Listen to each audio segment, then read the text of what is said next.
Ассаламу алейкум Ларми Нохчи, добро пожаловать на стрим, дорогие друзья, не забудьте, кто не подписался, подписаться и ставить лайки. Баркал, спасибо всем.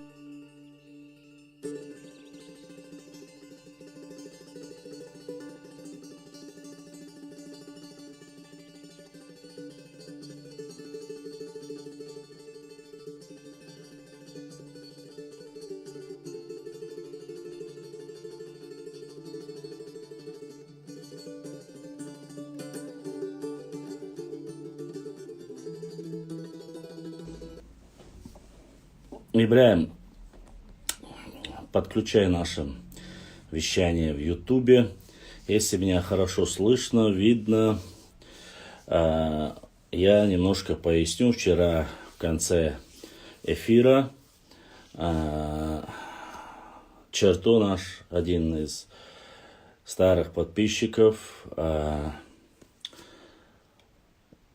все, кто, как говорится в теме, разошлите всем нашим подписчикам, что эфир у нас начался. Мы с Черто как раз в конце эфира Черто заявил о записи, которая опять же поднял очередной разговор нарниец, и мы по этой теме, я вам обещал, что вы знаете, мы, иншаллах, всегда пытаемся и говорим, что мы на стороне истины и правды. Сегодня мы постараемся стрим провести в двух частях.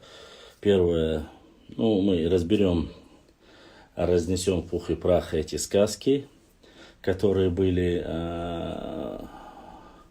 проведены, и которые, если я не ошибаюсь, 1300 человек отлайкало. То есть они сказали: кул, реально круто, что вот ты разоблачил очередной раз, в кавычках разоблачил, а так якобы помог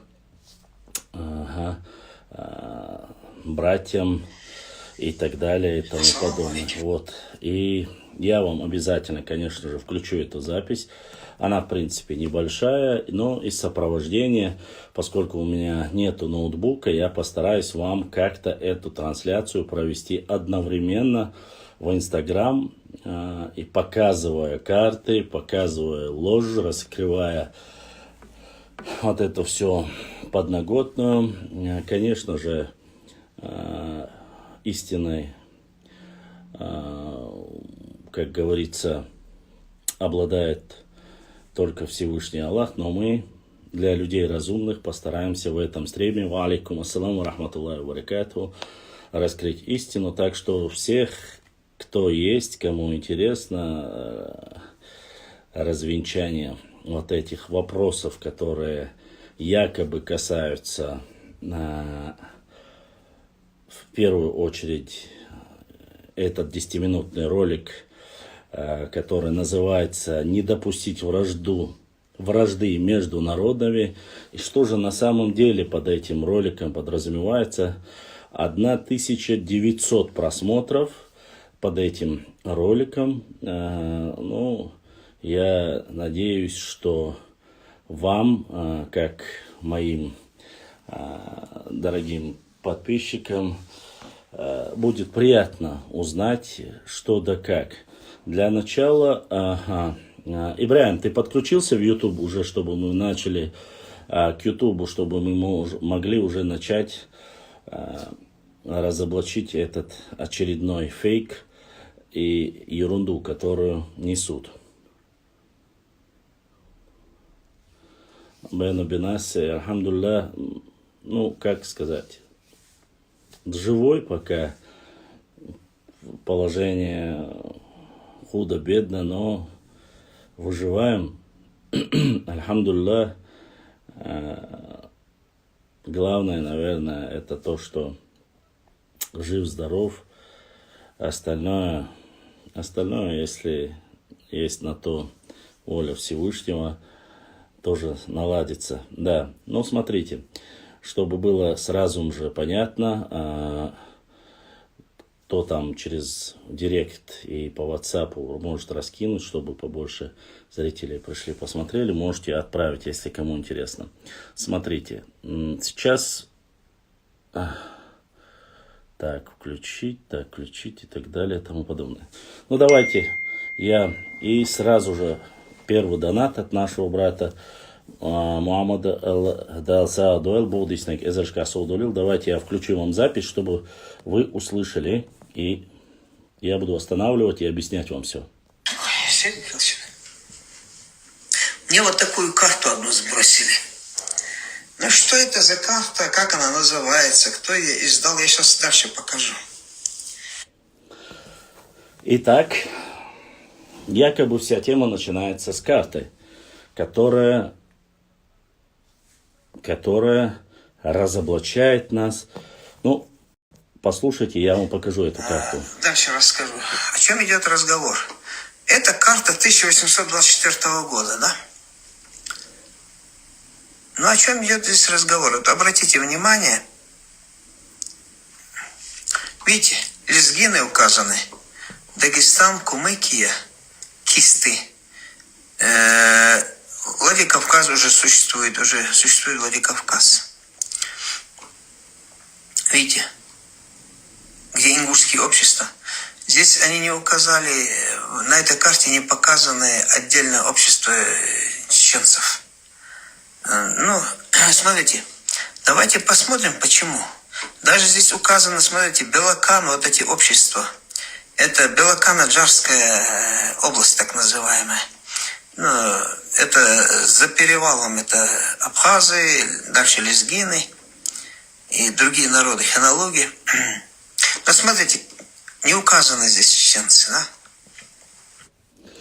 Итак, уважаемые мои друзья, вся тема начинается с того, что это карта 1824 года.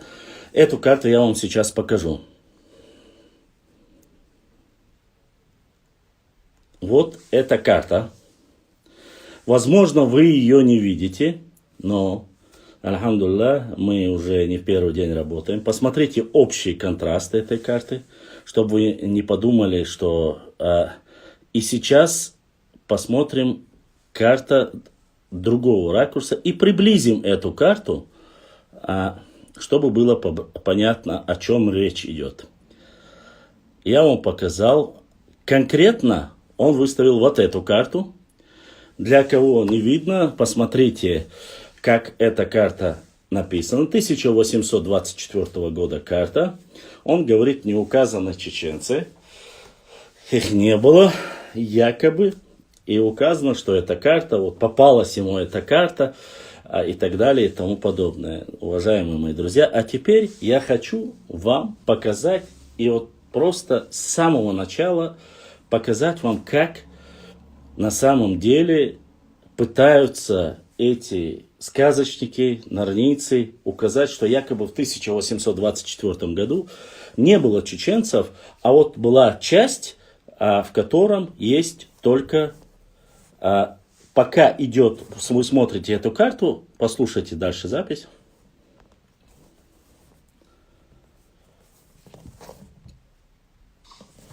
Это 1824 год. Но это, смотрите, не случайно вот эта карта. Почему я говорю не случайно? Давайте сейчас глянем. Потому что не случайно в 1829 и 28 году с Ираном и Турцией Россия заключила договора, что они больше не лезут на Северный Кавказ со своими интересами. Вообще ни о чем. Причем тут Иран, причем тут Турция, причем тут вообще Персия и эта карта. Причем тут вообще это? Послушайте дальше. И уже, например, в отношении ингушей уже отпала необходимость, и они забыли и договор, когда Владикавказ основывали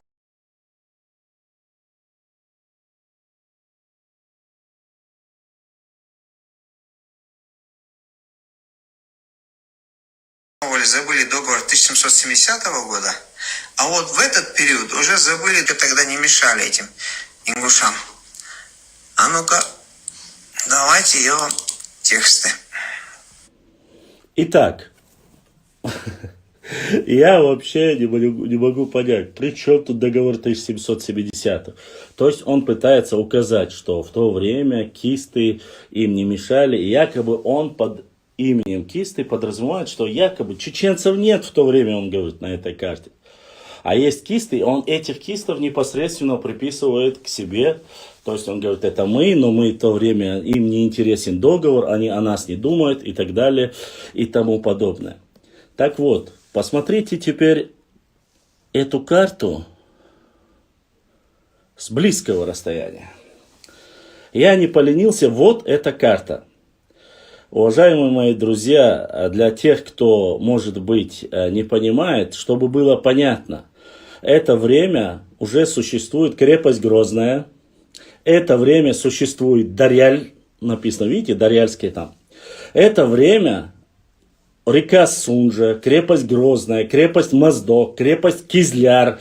И на этой карте указаны границы, если вдруг кому непонятно, указаны границы от реки Сунжи, то есть ее правая сторона, в основном, где проживали чеченцы, и до, прошу посмотреть, в крайнюю правую сторону, до реки Аксай, то есть до Андийского хребта или Кистинского хребта.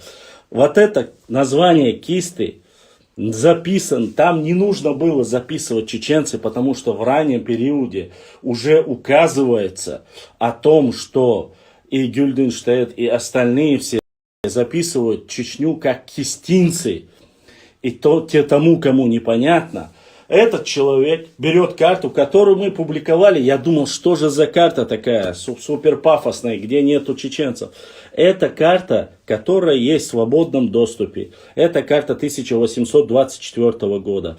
Просто-напросто она увеличенная. Я просто-напросто показываю вам, что при увеличении вы видите кисты. Это чеченцы, которые проживали от реки Сунжа, то есть правой стороны, и до самого Кистинского хребта или Андийского хребта ныне, до реки Аксай. Я думаю, что вы все прекрасно это видите. Как можно было вот и просто-напросто людей показывая, но это еще не все, что валикум салам, чтобы вам было понятно. Я для примера того же периода показываю вам карту, если чтобы не было, других карт очень много, которые указаны, он говорит, что не было.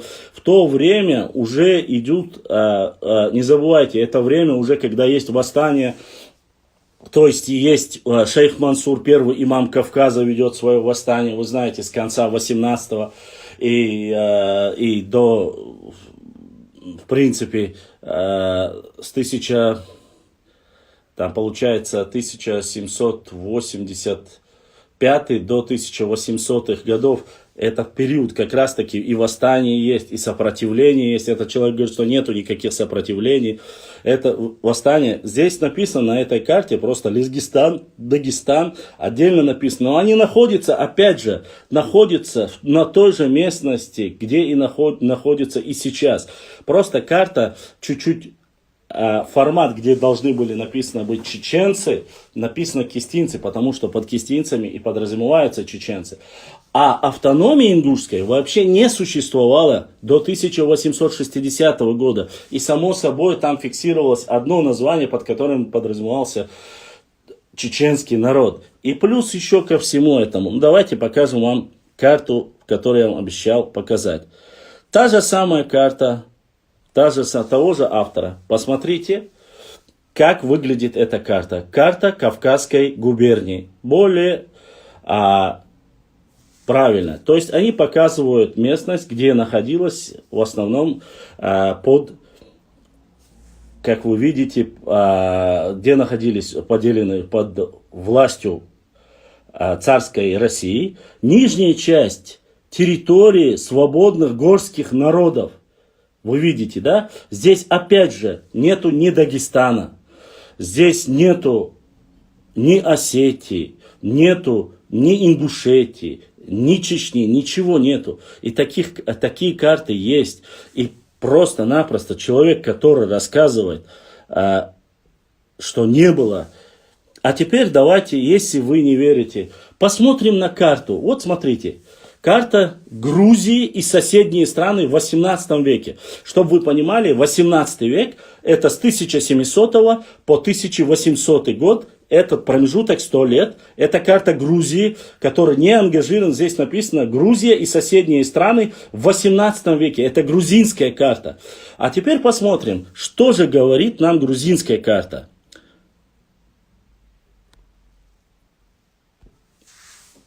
Хопа! Великолепно! Интересно. Почему не показал эту карту, которая тоже есть, которую написали любимые грузины нашего сказочника? Здесь четко указано, что вся территория Чечни записана как? Как Кисты. И не горная часть, не надо рассказывать здесь сказки. Не забывайте, не то, что написано, здесь сверху в углу до Каспийского моря написано, то есть земли Шамхала, написано отдельно авария. Видите? Отдельно написано Дагестан, и территория от Малой Кабарды до Осетии не существует. Вот здесь нету, опять же, никого нету. И до самого, от границы с Осетией, от Дарьяльского ущелья, от Владикавказа, от Малой Кабарды, от крепости Моздок, от Потерику, до самого земель Шамхала Тарковского, чтобы вы знали, вот эта территория, земли Шамхала Тарковского, это территория по Сулаку, по реке Сулак, то есть даже более обширная. Это грузинская карта 18 века. Грузины, записывая свою страну и соседние,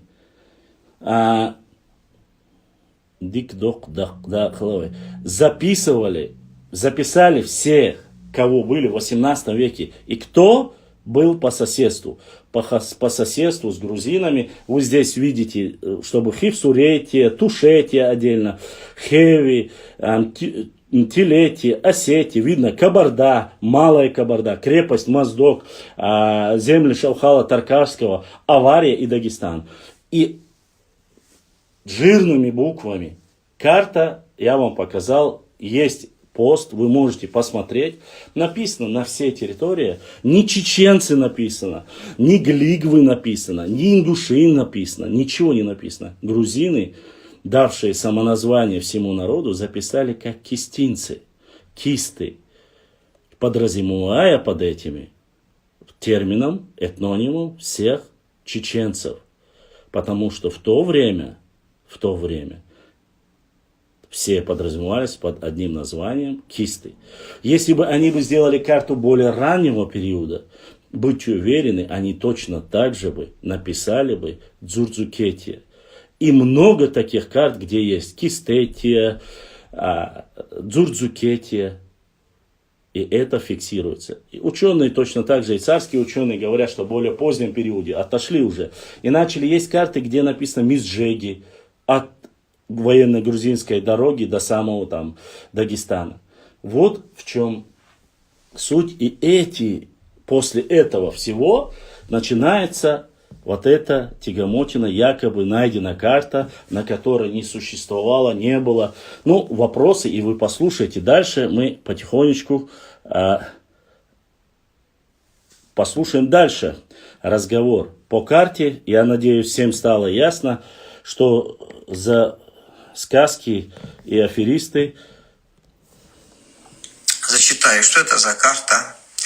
Это карта, смотрите, это карта, вот она. Эта карта, это атлас Российской империи составил Максимович, Максимович, Санкт-Петербург, 1824 год. Называется карта Кавказской области. Вот я вам показывал фрагмент из этой карты. Но здесь идет обсуждение вот это, да.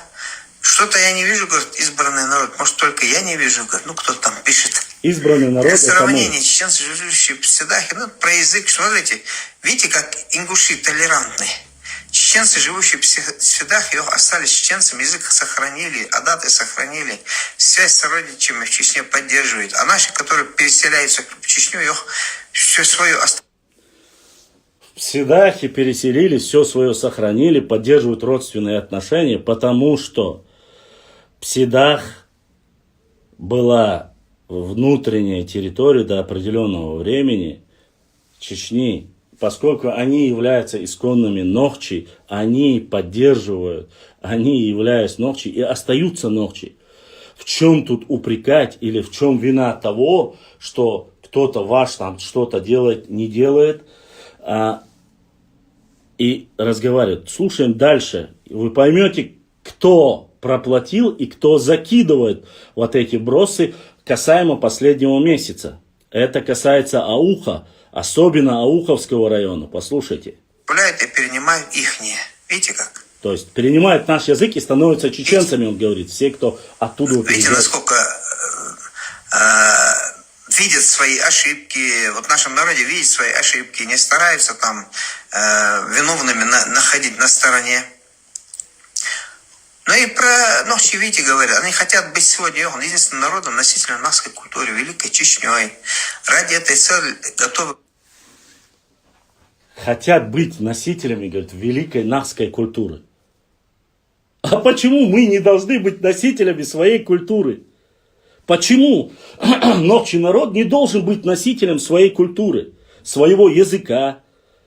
Что плохого в том, что мы собираем все в единый кулак и становимся одними едиными чеченцами нохчи? Что в этом плохого? То есть они считают, что он говорит, под этой картой якобы идет эта переписка, то он сказал, что ему прислали это, то теперь он говорит, под это идет переписка. И вот что мы, почему мы, говорит, якобы должны быть такими носителями своей культуры, говорит, великая, говорит, нахская культура, не нахская, а нахчийская культура. Дальше. К любым жертвам. В их умах они считают, что исторически великие империи создаются именно так, а остальные должны или признать их и покориться, либо они заставят это сделать силой. Это их стратегическая цель. Интересно, а кто это обсуждает? Почему не говорится конкретно в их умах? Они, то есть это говорят или дагестанцы, или это говорит этот автор этой карты, которым указывает Максимов или Максимович. Кто это говорит? Что это должно быть именно так, или должны покориться, или...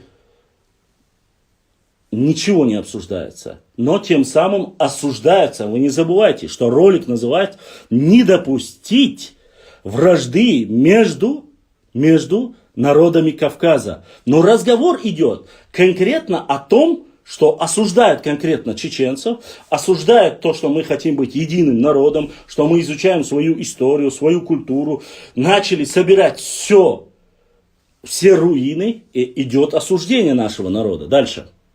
Как восточных, так и западных наших соседей. Смотрите, где мы со своим братством и правдой и справедливостью оказываемся. Мир, он жесток. Нам это показали на примере Датыха. Кому это покажется бредом, но это не так. Смотрите, дело насчет Датыха немножко...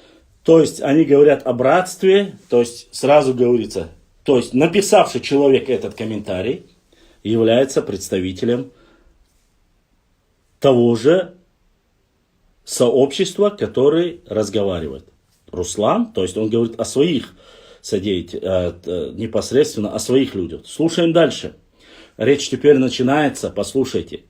Речь теперь уже идет о Датыхе, о Бамуте и всем остальном. Он недоумении. Послушаем дальше. По-другому, знаете, в чем дело? Дело не сегодня в Датыхе стало. Вот этот Датых, Нижний Датых, 3 Бамута. 3 вот этих селения, Бамут, Верхний, Нижний, Средний Бамуты, и еще пару хуторов оказались в Чечне, неизвестно каким образом и как это случилось. Почему я смело это говорю? Вот некоторые там, мои соотечественники говорят, я там 40 лет карты изучал, я там 18 лет этим занимался, да? Объясните, как это произошло. Тут идет о Марьям Арабханова, ее, кажется, зовут, которая говорила о картах, который рассказывал об этом, он недопонимание говорит, как это Бамут, средний, нижний, верхний Бамут и Датых оказались в Чечне. То есть здесь не говорится о том, что территория Малой Чечни была вплоть до Галашек, что есть карты, что есть документы. Мы же не говорим, как сегодняшний день Галашки и все остальное перешло. Значит, так договорились и разделились между собой. Но здесь он говорит, не забывайтесь, название ролика лежит, не допустить вражды между народами Кавказа, а сам диалог идет каким образом, вы слышите? Где документы, что им это передали? Потому что на момент нахождения ингушей в составе Ингушской автономной области, Горская ССР, до объединения с Чечней, эти населенные пункты, которые я указал, Нижний Датых, 3 Бамута, еще 2 хутора, они находились в составе населенных пунктов Ингушской республики, там Алаймот, Буцежала. Стоп. Ну, если ты начинаешь говорить, тогда Чемульга, Карабулак, 8-9 селений, которые Чечня по договоренности 18 года оставили в то время, тоже не были в Ингушетии. И у нас есть эта карта, и мы можем предоставить. Весь Сунжинский район, фактически, нижняя часть не была в Ингушетии. Она не была ингушетией.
Да, вот люди сообщают и говорят, вот читайте здесь, Кремль принял самое... Стоп. Чтобы было понятно. Показал карту, указывая якобы кисты, то есть кисты здесь подразумевают, чеченцев нет, есть киста, а кисты это якобы ингуши.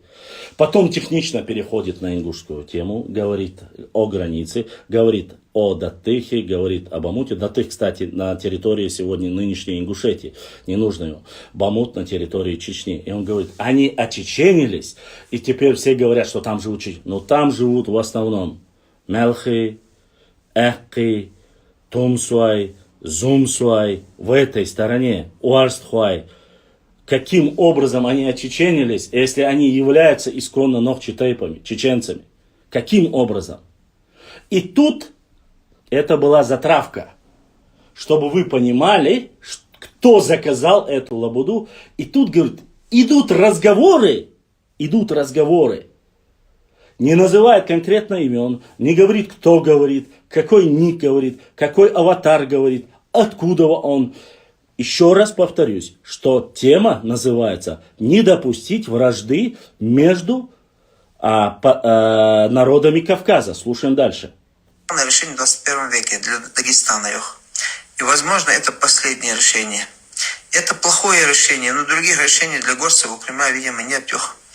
Кавказцы могут часами изъясняться в любви к России, как это случалось в День народного единства 4 ноября. В этот день от Махачкалы до Майкопа горцы, нарядили национальные костюмы, которые давно стали концертно-эстрадным, распевали песни, читали стихи о любви к России и так далее, и так далее. Но матушка Россия решила сдать их поодиночке своему мачо, любимчику, грозе 1/6 части суши Рамзана Кадырова, ну и так далее, и так далее. Стоп.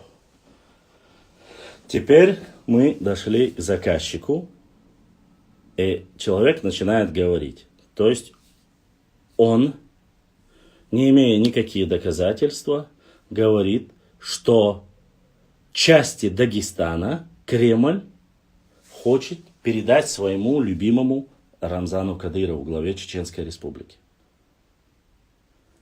Не имея никакой основательной доказательной базы, не имея ни одного документа, ведя разговор на Ютубе, в своем стриме, якобы назвав ролик о недопустении вражды между кавказскими народами, он занимается подстрекательством, он занимается разжиганием межнациональной розни. Никак иначе, потому что нету ни одного документа ни с федерального центра, ни с Чеченской Республики, ни заявления ни одного чеченского чиновника, ни заявлений ни одного дагестанского чиновника. Речь о передаче земель с Дагестана вообще Чеченской Республики или главе Чеченской Республики. Вообще нету таких документов официальных, ничего такого нет. И неофициального никто не может, кроме своих догадок, то есть настраиваются автоматически, подогреваются, якобы мы на стороне, и дальше вы послушайте, и вы поймете. Осталось чуть-чуть. Первым будет Кадырову передан Дагестан. Не весь и не сразу, конечно, но решение это принято по 4 районам, которые Дагестан добровольно передаст Чечне. Речь идет не только о землях, но и о людях. А именно о алаксах, кумыка, аварцах, прочее представителей 33. И мы переходим, наконец-то, речь идет, говорит, не обо всем Дагестане, а якобы Дагестан сам добровольно передаст 4 района.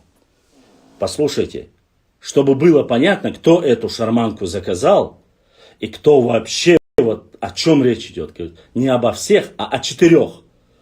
Это, говорит, лакцы, аварцы, кумыки и так далее. Он говорит, ну там дальше нету. Во-первых, лакцы с чеченцами не граничат.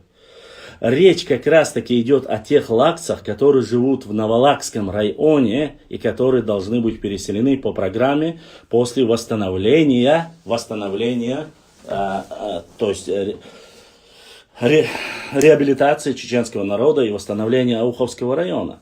Речь идет о тех лакцах и о тех аварцах, потому что о других аварских земель спорных с чеченцами как таковой тоже нету. Кумыки и как раз таки 4 района, он говорит, это Кизлярский, это Хасавюртовский, Бабаюртовский и Новолакский. Эти 4 района как раз буквально недели 2 тому назад, когда принимали закон в Дагестане, который не касается чеченского народа, это субъективно, непосредственно, личное дело самих дагестанцев, и они это решили. Но вот эту тему подогревают, поднимают. 2 дня тому назад закинут этот ролик. И говорит, что вот эти 4 района передаются. Откуда эта информация, где взяли, кто взял, не обсуждает. Народов Дагестана. Дальше. Кем они будут в Чечне, никому на Северном Кавказе объяснять не надо. 3-й или 4-й сорт не играют, не люди. Трофеи, говорит. А вот это как раз таки разжигание межнациональной розни, статья, как минимум. А кем они будут, он говорит. Якобы там написали, он говорит. Они будут людьми 3-го сорта, трофеями, нелюдями и так далее. Я хочу всех людей, кто смотрит в Дагестане, в Ингушетии, в России, везде, по всему миру, кто смотрит наш паблик, исторический канал в Ютубе и везде, на всех социальных сетях. В Чеченской Республике проживают разные национальности.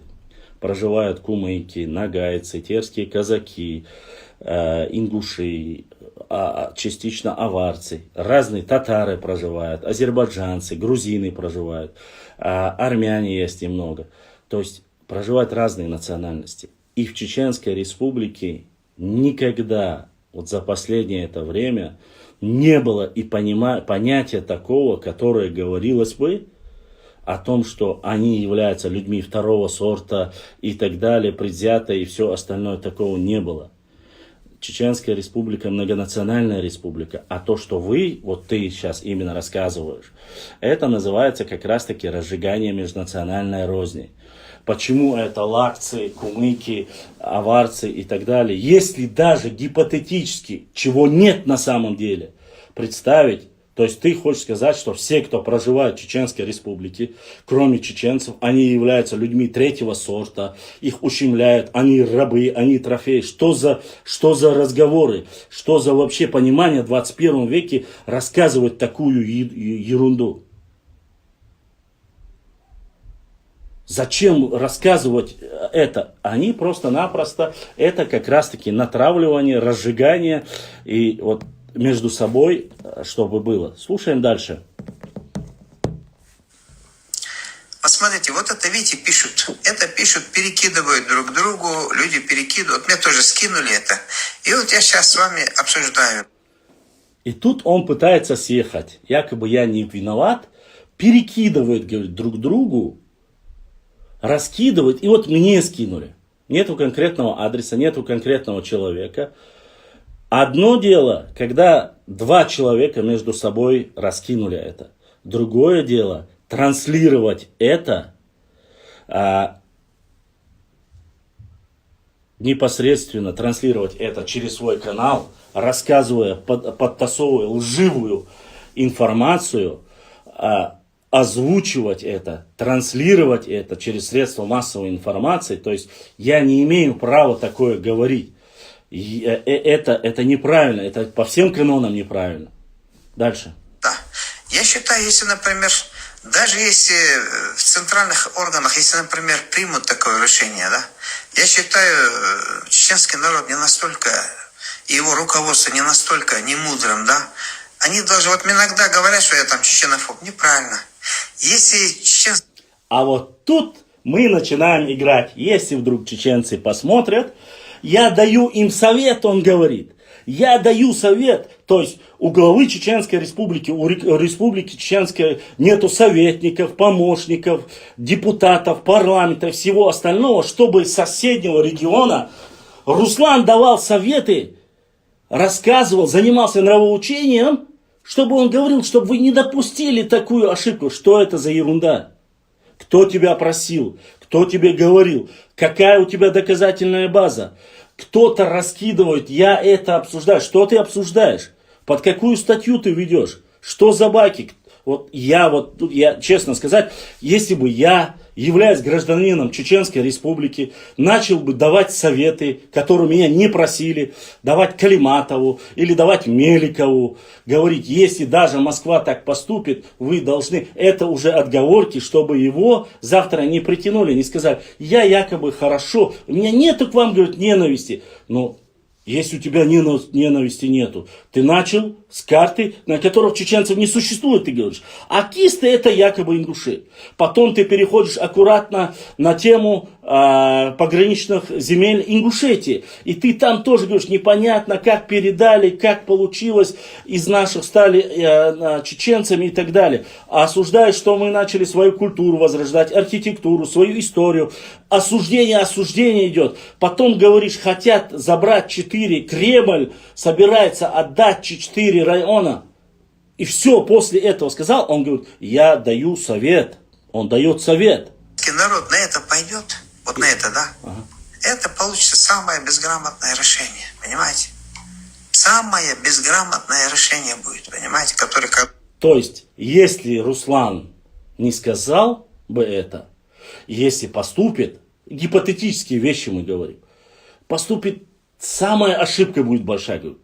Понимаете, если Руслан не скажет, мы можем допустить эту ошибку, вот мы настолько глупые, не подавали документов, не говорили ни о чем подобном, а вот он поднимает вопрос, вот, как бы... Либо было. Даже если, например, уговаривать будут, это же разрушение всех каких-либо исторических и культурных, и этнических, и языковых связей с окружающими народами, понимаете? Я считаю, что... А это уже стравливание. То есть, если это вы сделаете, это приведет к конфликтной ситуации. А мы что, этого всего не знаем, что ли? Это что, мы не знаем, что этого делать нельзя? Или для этого есть определенные государственные власти, структуры, есть и все остальное. Но зачем ты лезешь туда, или кто-либо лезет туда, без основателя? Если есть документы, скажи, вот есть документ, вот на этом документе этот человек сказал, и я считаю, что я хочу предотвратить своих братьев, чтобы не было это, но с доказательной базой. У тебя ничего нету, ты обвиняешь всех, говоришь все, а потом говоришь вот все это. Столько славы и руководстве и в этом, понимаете? Вот сейчас, смотрите, дальше материал скинули. Калиматов предлагает для мобилизованных там земельные участки. Надо свою землю защищать было в 2018 году. Сейчас не надо было бы тем, кто на войну должен идти, эти участки несчастные давать. Понимаете? И тут вообще вроде речь идет о Чечне, о Дагестане. Теперь он перекидывается на свои внутренние проблемы. Ну напиши Калиматову, он их глава, пойди к нему, встреться, передай ему все эти разговоры и все остальное. Марят задонатила, Марят Аллах да асаадуэл, да дух яхвел будиснек эзашка соудуэлил. И второй человек задонатил. Огромное спасибо за поддержку нашему каналу. Дальше. Надо немножко быть, как говорится, честными. Вот смотрите, если даже, например, согласятся на это, да, в Чечне, вот посмотрите, история о чем говорит. Давайте, округа Терской области. А ну-ка, давайте глянем. Видите? Слушайте. Округ. Терский округ показывает. Видите, Кизлярский округ. А знаете, почему он показывает? Знаете почему? Вот тут нестыковка всего этого показывает. Рассказывает об этих 4 районах. Почему? Потому что на многих картах только после того, как уже упразднили Терскую область, эти 4 района передали, присоединили к Дагестану. Мы об этом, это история, никто ничего не говорит в плане Чечни. Опять же, речь, которая даже есть какая-то в Дагестане, речь идет о восстановлении Ауховского района, ни о чем-либо другом. Но этот затрагивает, говорит, послушайте, дальше вы поймете, опять же я говорю, чья шарманка, кто проплатил и для чего это делается. Дагестанская. А ну-ка. Область войска Северный Кавказ в начале 20 века. 20 века. Видите, обратите внимание, Терская область и Дагестан. Видите? Конечно, если они на это пойдут, я считаю, это весьма неправильный ход будет. Сейчас я вам покажу эту карту, о которой он говорит, которая ему не нравится. Сейчас я вам покажу. Благо у нас все карты есть. Сейчас я вам покажу эту карту. Мы же тоже, вы же знаете, блогеры, историки. Мы должны знать свою историю, мы должны понимать. Опять же, не мы поднимаем, речь в Чечне вообще не говорилось ни о Терской области, восстановлении Терской области. Об этом речь не идет. Эту тему как раз таки поднимают вот именно провокаторы, нарнийцы, которые хотят разжечь. Сейчас я вам покажу, минуточку, подождите. Так, когда много карт, приходится искать. Сейчас я вам покажу эту карту. Ага. Сейчас. Вот эта карта. Видите эту карту? Терская область. Это даже не начало 20 века. Начало 20 века это 1901, 2 и так далее. До 1950 года это первая половина 20 века. Округ Терской области 1871. Чтобы было понятно, здесь как раз таки эта карта указывает на то, что не Ауховский, опять же, это история. Почему он указывает эту карту? Он говорит, по этой карте хотят чеченцам якобы передать 4 района. Здесь речь идет о, как вы видите, Кизлярском округе, Хасавюртовском округе, ну туда Бабаюртовский район, Ауховском округе. И якобы вот по этой карте, именно по этой карте, якобы хотят вернуть обратно чеченцам, и он указывает. А какая же была до этого периода карта Дагестана? А вот какая она была. Чтобы вы понимали, граница, красная граница, которая идет, вот, это граница по реке Сулак. По реке Сулак, Гуайхи. Это Дагестанская область до того, как Терская область была полностью расформирована. То есть после Терской области в 1921 году остальные районы, потихоньку Кизлярский округ, Ауховский район и все остальные, там Хасавюртовский округ, они были присоединены к Дагестану, чтобы было понятно. Вот таким образом, вот эти карты он для чего? Вот именно поэтому он затрагивает. То, что ему сказали, он выполняет свое задание. Весьма неправильно. Неправильно. Вот смотрите, это Дагестанская АСР, 1949 год, да? 49. Это уже передали там часть из Чечни, там, да? Но если вы возьмете Дагестанская АСР 1928 год карту, там и Хасавюрт, и это все в Дагестане. Конечно, никто не спорит, все прекрасно знают, 49 год это время депортации Чеченской Республики. То есть чеченцев не было. Мы знаем, что большая часть Дагестана была передана. И Веденский район был переименован. Гудермесский. Это мы все нужно. Это мы все знаем. И никто не говорит. До 1928 он там начинает. Мы знаем, после того, как Терская область была расформирована, после уже идет присоединение. Присоединение одного чисто Ауховского района произошло в 1921. Хасавюртовский, Кизлярский округ, это я вообще и не говорю. Но мы никогда это и не обсуждали. Зачем нам обсуждать историю Дагестана? Нам до этого дела нету. Когда мы говорили об Ауховском районе, восстановлении его, и больше ничего не говорили. Почему? Это внутреннее дело Дагестана, имеется в виду непосредственно восстановление Ауховского района. И все жители Ауховского района хотят возродить и восстановить свой район. Мечети, там, кладбища, дома, чтобы вернули. Никто больше ничего не говорит. А этот рассказывает нам историю нашу по границе с Дагестаном. Поэтому будет неправильным, если они это сделают, если на это пойдут, я считаю это неправильным. То есть, он говорит, неправильно будет, если эти районы передадут. Теперь он уже диктует Москве, рассказывая историю, неправильно будет, говорит, если их передадут Чечне. Но Москва об этом не говорит, Чечня об этом не говорит, сама дагестанская власть об этом не говорит, такого нету вообще. Этого нет, это фантазия, больная фантазия некоторых людей, которые занимаются подстрекательством, разжиганием межнациональной розни. Вот кто это распространяет. Считаю, это будет весьма безграмотное действие, безграмотное. Вот смотрите, Посмотрите, насколько это генерал стратегического назначения. Он дает советы Калиматову. Он дает советы, хотя никто не просит, он дает советы Кадырову и власти.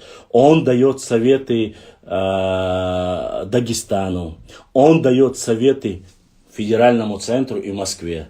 Какой же гениальный человек, который не может разобраться, собственно, в своем огороде, грубо говоря, решай свои вопросы. У тебя свои вопросы есть вот по пригородному району или по-другому. Свои вопросы решай. Не лезь ты к нам, не лезь ты к остальным. Но если ты так сильно переживаешь за Дагестан, то нужно было это говорить не так, как ты сейчас рассказываешь свои безграмотные советы, которые так и есть, конечно же, разжигание. Я хочу, чтобы вы слышали эти разговоры. И чтобы вам было понятно это. Вот это, чертов говорит, что под ними сидят 1900 человек, там отлайкали, там 170 комментариев, я не знаю, просмотры там и остальное. Да мне без разницы. Ну не трогайте нас, нету никаких решений, нету ничего подобного. Я слежу, смотрю, читаю каждую новость от председателя парламента, который регулирует с пограничными вопросами. Читаю сайты и общекавказский. Никто об этом не говорит. А тот, кто пишет вот эту ересь и сказки, это люди, которые просто боятся всего. Вроде бы мирно жили ингуши, чеченцы, да, считали там себя родственными там народами, туда-сюда, истории, там помогали. Когда российская армия... И тут вроде бы, говорит, родственные народы помогали. И теперь идет этот человек, запомните, называется, еще раз хочу, называется, чтобы не было разжигания межнациональной розни. Он говорит, и вот сейчас какое уже окончать в конце, какой разговор он подводит. Послушайте. Я шла на Чечню. Еще ни один чеченец не сражался, не погиб. Ингуши здесь погибли. Остановили огромную колонну. Пересмотрите вот эти... То есть не погиб ни один чеченец, говорит. Еще даже чеченцы не начали воевать. А остальные... две подсигары, 2 камеры, 2 куртки замшевые, башлам, ты понимаешь. Да, конечно. Говорит, но тут ни одного чеченца не погибло. То есть то, что была оппозиция, остальное, он не считает. Это нет. Ну, дальше. Исторические хроники от недавнего современного времени. Аллах и Бушансик, Бейнерис, колонна, что сярич, вягярич, танк, упреки. машина. Уже идут упреки. А в итоге что? А в итоге и землю забрали, еще насмехались. Неправильно это. Как называется ролик? Как записал он? Вы слышали весь разговор. В конце он говорит, еще до вас не дошли, но ваши братья сжигали, вы еще ни одного чеченца не поняли, мы сжигали эти машины, мы сжигали эти танки и так далее, он говорит. А в итоге что произошло? В итоге произошло то, что якобы вы забрали деньги и насмехались. Ой, деньги, говорю, земли и насмехались над нами. Валлахи, биллахи, талахи не насмехались. Никакие земли не забирали, если бы в 2008-2009 году вы тихо, молча этот кусочек не забрали. Этот вопрос, конечно, уже решен, но сейчас по границе решим. Зачем врать? Брат, я не хочу говорить, что сделали Нохчи. Я вам показывал за эти 4 года, показывал медициной, оружием, добровольцами, раненых лечили, студентов как выпустили, как делегация поехала договариваться с Осетией, и многие, и журналисты ездили, и доказательства очевидцев, которые как... Но я не буду этим упрекать. Он пускай упрекает.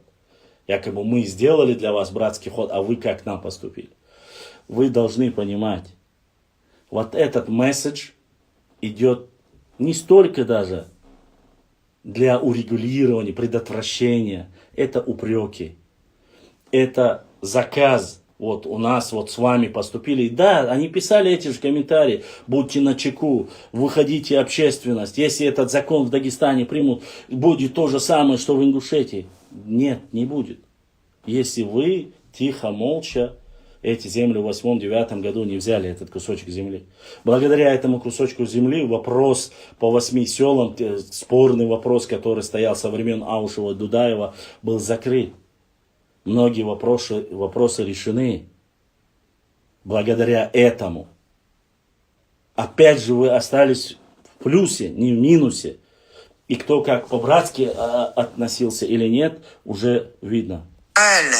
Я считаю, что это неправильно. Если даже на это пойдут, я считаю это неправильным делом. Баркл свое мнение высказал.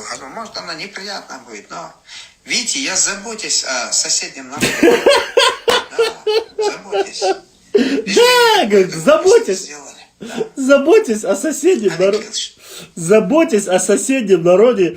Так невзначай оскорбил, упрекнул. И этот ролик, который длился 10 минут, да, он идет, 10 минут он идет, если я ошибаюсь, который, да, и чтобы тебе пусто стало. Да, он идет 10 минут, называется «Не допустить вражды между народами Кавказа» и так далее и тому подобное, начиная от карты, начиная от всего этого. Уважаемые мои друзья, вот, как я вам обещал, что разоблачить ложь по картам, не по картам, вот эти выдуманные профанацию и все остальное, вы увидели, услышали, и карты я вам показал, и все остальное, и чтобы было понятие, откуда и все остальное. Ну, все вот эти моменты я вам показал. Я еще раз хочу, чтобы вы понимали. Не надо лгать. Не надо заниматься, не занимайтесь подстрекательством, не занимайтесь фейками, карты, где нету якобы чеченцев или где нету. Но я могу, опять же я вам говорю, я могу показать многие карты, на которых нету, из 100 карт, если на 5 будет там, грубо говоря, ваш регион, а на остальных его не будет. Из 100 карт 5 будет, а 95 не будет. Это не обозначает в принципе для вас ничего хорошего. Не надо поднимать, потому что, я вам показал эти карты. Можно ли упрекнуть грузин в их ангажированности или что они на стороне чеченцев, поэтому записали? Нет. У грузин и современные, и старые карты очень много. И только те карты, которые под вами непосредственно начинают писать, говорить, он неправильно пишете везде, Кистетия, там, Чечения, там, Мизджеги. Но Мизджеги они не пишут, в основном Кистетия, Кисты, то, что вы начинаете упрекать. Даже Чечено-Ингушетии не дают, Вайнахия начали писать вот эти карты, некоторые грузинские карты, якобы Вайнах, Кланс и так далее. Но это понятно, что они современные. Опять же, я ни одной карты никогда не делал. Я клянусь Всевышним Аллахом, я не умею делать. У меня нету для этой работы ни компьютера, ничего. Все, что у меня есть, оно есть в свободном доступе. Есть карты. Да, если бы у меня были бы финансовые возможности, если был бы хороший спонсор, возможно, я бы покупал бы еще много карт. Но я бы не позорился на вашем месте, говорит, вот я нашел карту, вот. Но эту карту я публиковал 3 раза. И на этой карте четко видно, что от Владикавказа и до Андийских гор, Кистинских гор, в некоторых местах, другие на Андийских, до самой реки Аксай и в некоторых местах до Койсу находится название Кисты. И опять же я говорю, оно находится не по горной гряде, как пишут многие, более уточняя, или Дзурдзукете, или Кистете, которые пишут только более южную часть нашей Родины, а по всей территории записано. По всей территории, потому что это более древнее название нашего народа, и так именовали грузин. Вот. Вот что касается того, что я... Когда ко мне приходят, я же еще раз вам говорю, мне абсолютно не составляет никакого труда разоблачить эту ложь. И показать, опять же, это очень болезненный вопрос для Ауховского района и для жителей Ауха. Для них это очень болезненный вопрос. Земли, говорят, отобрать, говорят, у лакцев, аварцев. Как мы с лакцами фактически не граничим. Лакцы где-то в горной части там. С аварцами тоже не граничим. Их там Хунзаха и в более горной части, у нас спорных земель с ними нету в этой области. А все это подводится только к одному участку. Это, речь идет об Ауховском районе. Также нету как таковой проблемы с кумыками, которые там в Хасавюртовском или в Кизляре. Кизлярский вопрос был решен, этот кусочек, который был, все по закону вернули, все. Никаких претензий больше у Чечни нету. Те, которые есть, даже какие-то куски, это совсем не относится к этому.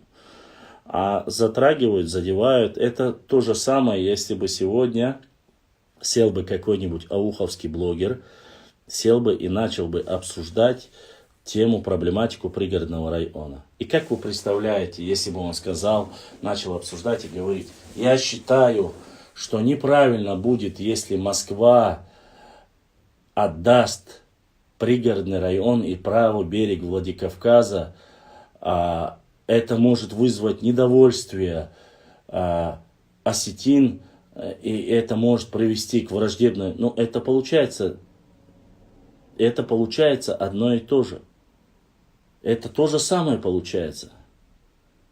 Вы влазите в конкретную тематику. Никто, еще раз я вам говорю, о передаче 4 районов добровольно передал, нету таких разговоров. Историки между собой могут спорить, рассказывать, там, это было когда-то тогда. Ну, есть и, допустим, Красный Горшок, который рассказывает, говорит, что до Аргуна все эти земли были аварские. Он там Филькину карту нарисовал, что этот Гудермесский район, Аргун, там, Шали, это принадлежало нашим нуцам. Но это историки между собой спорят, рассказывают свои небылицы или сказки, если там пытаются каким-то образом оправдать. но их и то разоблачают, в пух и прах разносят. То, что они выпросили определенное время у царской России эти земли, и за то, что они были подчинены царской России и получили в наделы эти земли, то зачем сегодня переносить? А ты вот занимаешься, ты не историк профессиональный, не все остальное затрагиваешь вопрос. Или тебе заплатили, или тебе, я не знаю, кто-то закинул, или, видать, может, хайпа мало было, нужно было решить поднять эту тему и начать. И причем с таким макаром, с одной стороны, он и по Ингушетии закидывает этот вопрос, с другой стороны, он и по Дагестану закидывает, ссорит со всеми, кто там граничит с Чечней и чеченцев. Если бы была бы какая-то проблема с грузинами, он бы ее затронул. Он бы ее затронул. Поэтому эти вопросы, которые вот таким образом огульно поднимать, рассказывать, занимаешься историей, занимайся историей, не мешай никому, не рассказывай вот эти сказки, байки. Если какое-то решение или что-то на сайте главы, в парламенте, это обязательно Чеченской Республике укажут.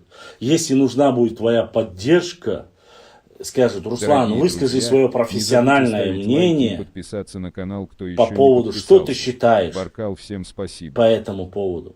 Это то же самое, если я сейчас скажу, написал кто-то, я не могу назвать ни аватарки, ни никнейма, но говорят, что хотят отдать Чечне 4. Зачем ты это ведешь? Кто тебя просил? Кто тебе это говорил? В неспокойное время, и так неспокойное время, ты занимаешься вот этой ерундой, которой ты занимаешься. Больше, я не знаю, ерундой или подстрекательством и разжиганием.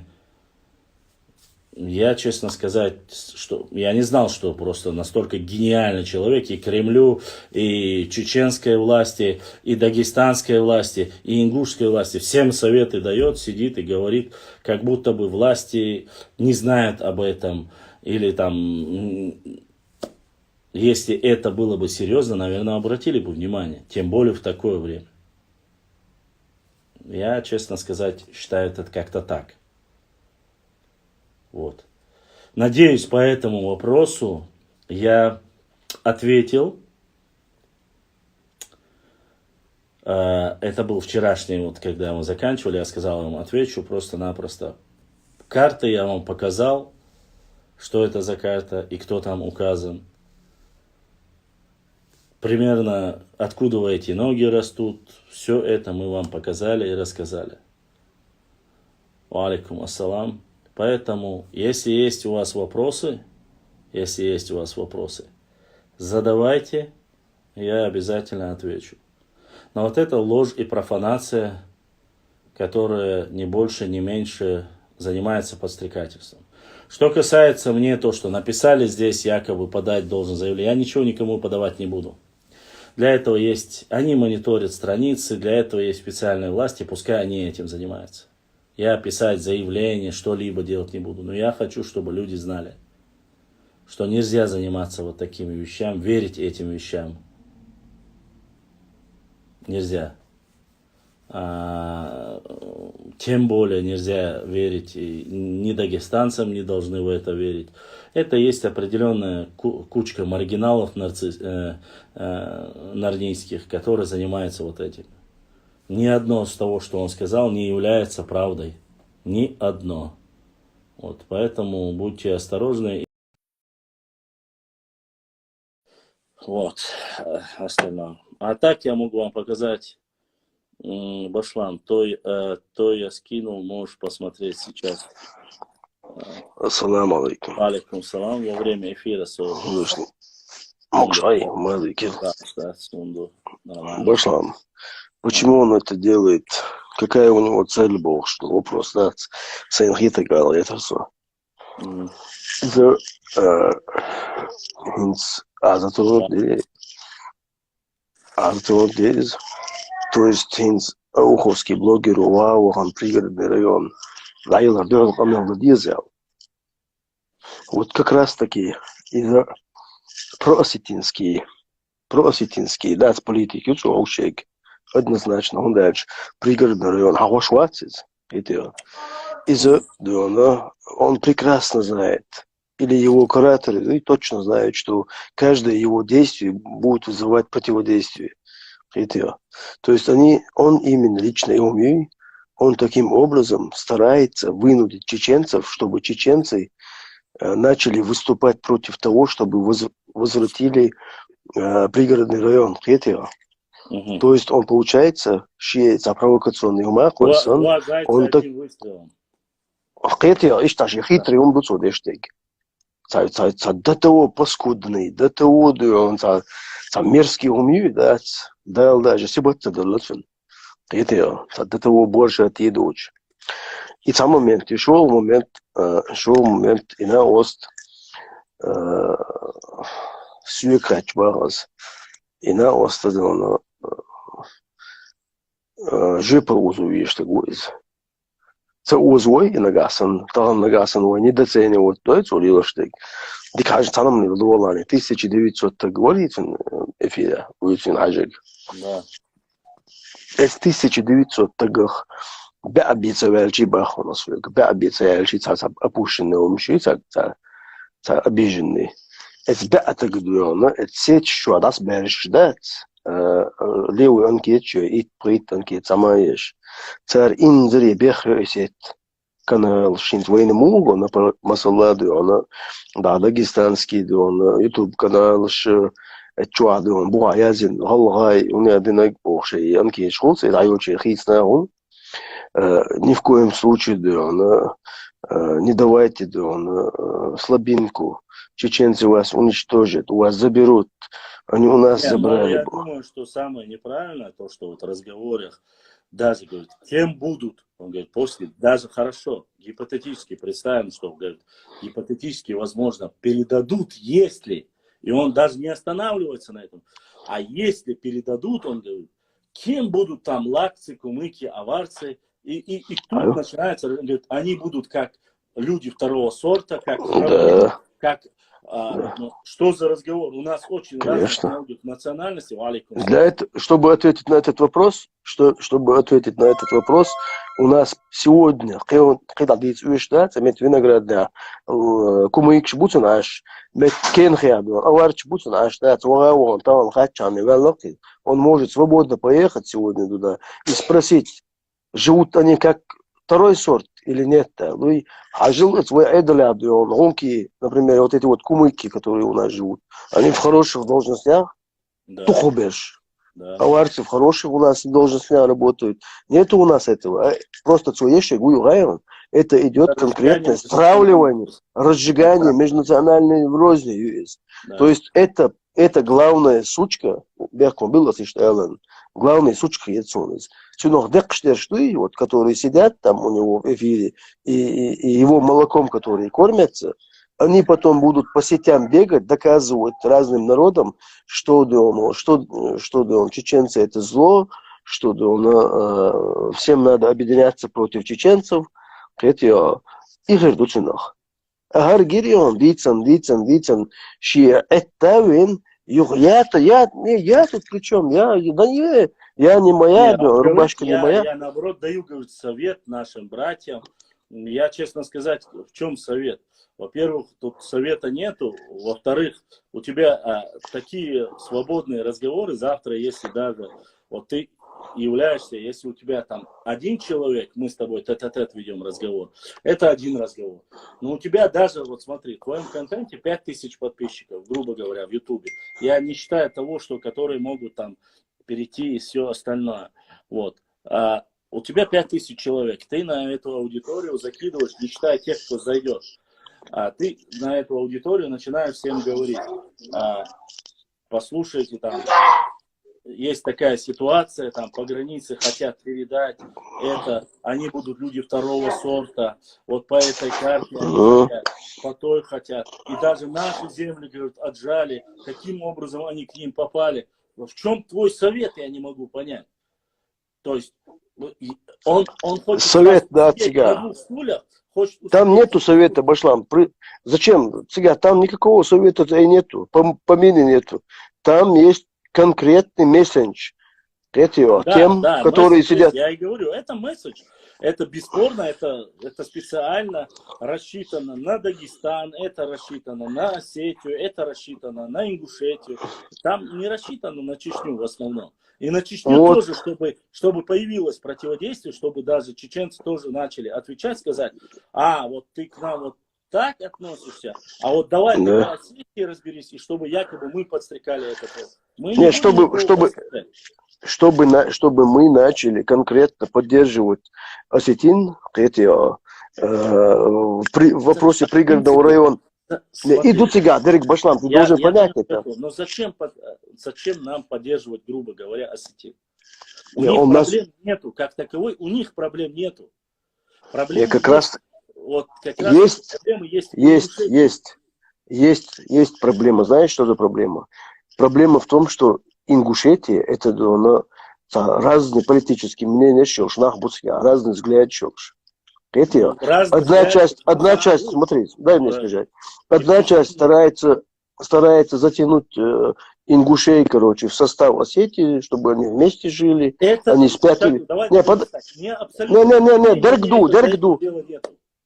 Не, у тебя до этого дела нету, я тебе просто свое понимание хочу сказать. Честно сказать, то, что мне пишут осетины, которые выходили на связь, они, что выходили, когда даже в прямом эфире, они никогда не говорили, хотят там войти, не войти, никогда у меня... Ну, осетины не хотят. Вопрос. У вас конкретно... Башлам, дай я скажу, я выйду. Это Алла. Например, сегодня Ингушетия, однозначно яйца. Там есть конкретные люди, которые реально хотят... Ну, тебе нет, подожди, дай я доскажу. Бузуртанович, вы вообще? Давай, Бузуртанович, мы конкретно с тобой говорим о ролике, который он сделал для нас, для дагестанцев, об этом ролике. Нет, он не только для... Подожди, одну минуту. Он этот ролик сделал не только для дагестанцев. Он сделал этот ролик в пользу осетин тоже. Надеясь заставить чеченцев писать в пользу осетин. То есть он рассчитывает, что определенное энное число чеченцев, если этот тип против того, чтобы возвращали земли район ауховским акинцам, то есть автоматически, если он вызывает противодействие, Я понял, то есть ты хочешь сказать, чтобы сейчас, в принципе, все, кто по ауховской теме переживает, могут писать сейчас назло по теме пригородного района. Вот, он этого добивается. С одной стороны. У меня, честно скажу тебе, у меня конкретно никогда ничего есть, братья достойные, альхамдулилля. Мне дела нету до их взаимоотношений. Они сами решают. Теперь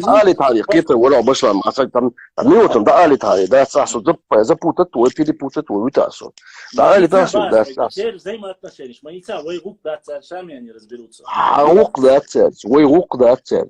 Таган вай эц бузуртанови, вай кверт алшу ую, кверт алшу дерю, эц бузуртановс, вай республики вохшу чул.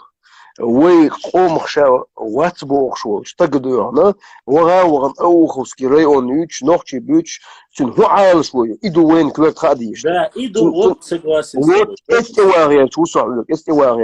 Эти кверт алшо уйчин цундерю варталдуяна эс аухабор вен нохчи проблем хагайн. И ауховский проблем хагили халх. ويدقدات وش نحكي بابا يعني يبورجوت خمالدن قيتها يغدون يدون اوغوسكي проблема хахина дали еще нохчемел из-за хахин то есть он тем самым сначала разозлить меня югдион اوغوسكي проблема хахин он настраивает против себя قيتها тем самым он вызывает противодействие своим действиям то есть о противодействии чугул, то есть автоматически дома пригородный район, не те проблемы. Очень дал был бьешь, то есть это паскуда там сидит, и с одной стороны он выпускает щенят своих, которые кормятся его молоком, они будут по всем сетям везде, короче, разносить эту вонь. С другой стороны он хочет вызвать реакцию, которая будет помогать осетинам, вопросы пригородного района. А эта мразь такая сухая будет, сидят, сам дела, сам бог, если зуды борщ дот, аздин, идут сега, это нахует сон. Тагалэч дина ингушетяха, вен хамага. Дукка нахбу масаладуан, вей вежлих еч, вей сихир бош. Дукка нахбу осетин, вежлих еч, тар сихир бош. Дукка нахбу я иш собьешь, тот хайн дехер бош. То есть вот это вот мразь, ще конкретно дуана, ще программе цани про осетинский, он дусу дауштик. И он вей вежершен, дагич дикирдар, вей вежери боч был ингушиш буй, цанна дагич уж кетербар. Именно эта паскуда действует в интересах осетин. Он своими высказываниями насчет Ауховского района хочет, чтобы поднять определенное энное число чеченцев против пригородного района. То есть, чтобы чеченцы в сетях начали помогать осетинам по вопросу пригородного района. Вежри, содахайшуай, раедуас, верилуш, повести, мадилушни, це увешен. Аллах, это увеш. Это пригородные районы, аж першие, харум кегош беш уж разные нахбушен. Пригородные районы, дукка тәтпи бу аш. Пригородные районы, дукка дуона, дик нахбу аш. Вуниш бу масан асан аш. Это тундел. И вопрос, вы поднимать надеешь, они агулат ешат. Они сами решат эту проблему. Но он паскуди задачу, именно нохшк дуона против выступать. Раз ингуши выступают против Ауха, то мы против пригородного противодействия вызвать речь, дуа паскуд. Сюркач, сун ишт хетез. Негр душу бюс мершил, что адекил. Но у меня черто.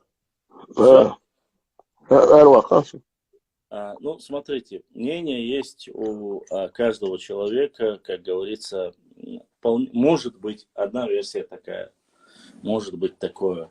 Ну, чтобы такое сделать, это должен быть человек настолько прошаренным, то есть на 10 шагов, чтобы они так поступили, чтобы стравили. Очень должен быть человек большим стратегом и прагматиком, циником должен быть. Я думаю, что... А есть и вторая версия. Он просто-напросто мог ради хайпа. Ему могли его друзья, там, красные горшки и все остальные, просто-напросто дать ему эту тему, закинуть, сказать, подними эту тему на этой теме, чтобы объединились стороны там, гвардейцев там, Запада и Востока, грубо говоря. Вот поэтому. И Акраман, черто очи директ чували, Акраман, ночи мата эдовик, цун директ чували, черто схубахар, мухбахар, кас нет сюнцани, так я зурю.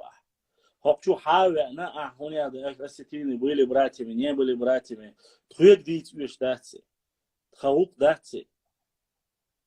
Это есть, нету, мы это оставим.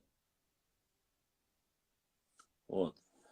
Но сейчас не об этом. Он мог просто-напросто сделать это, чтобы вот лишний раз баламутить обстановку. Для этого мог сделать специально, чтобы вот в Дагестане тоже поднять вот такое недовольство и ненависть к чеченскому народу, чтобы на этой волне. Вполне возможно, завуалировано, чтобы вот этот вопрос ауховский не был решен. Для этого, может быть, он это сделал. Там много разных версий. Гадать не будем. Аллаху алям. Я ответил этому человеку. И по карте ответил. И по вопросам ответил.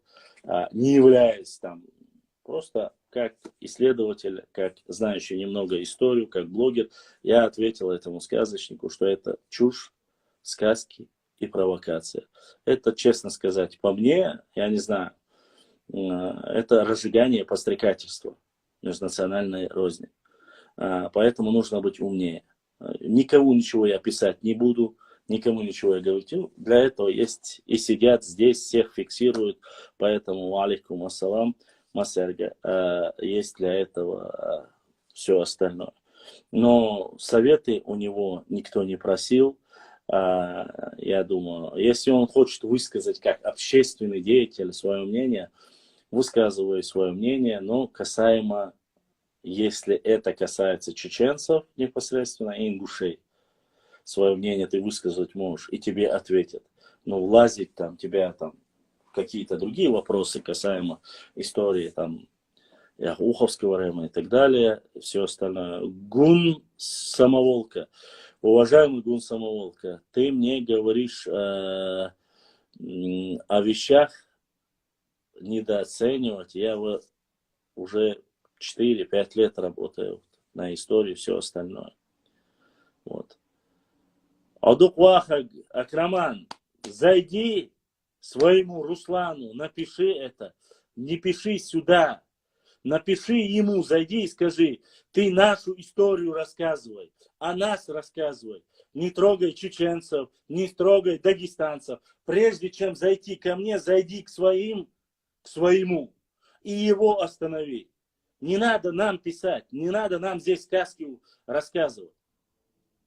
Хайца долдия, хайчер долдия, от хайчан долдирдон. Никто о твоей истории не рассказывает. Ты зашел во второй части, ты даже не знаешь, о чем речь идет.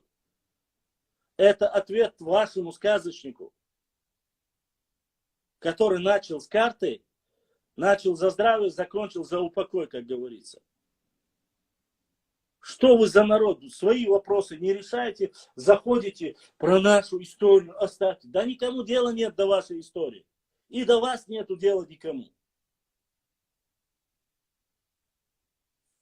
Если не трогать нас, нету. Вот, к сожалению, вот эта книга, по которой я хотел сегодня провести вторую часть стрима. И здесь каждая вторая сторона, здесь Чечня, а потом второй идет Ингушетия. И как мне рассказывать эту историю, по-твоему? Я буду говорить только Чечня, такие, как ты, зайдут и начнут мне говорить, а в этой книге написано не только Чечня и Ингушетия. Вот такие вы люди, я не знаю, как сказать. Я разве виноват, что у нас 70 лет общая история? Что до 17 века не было таких там отдельных вашей истории, что это общее все. Я в этом виноват?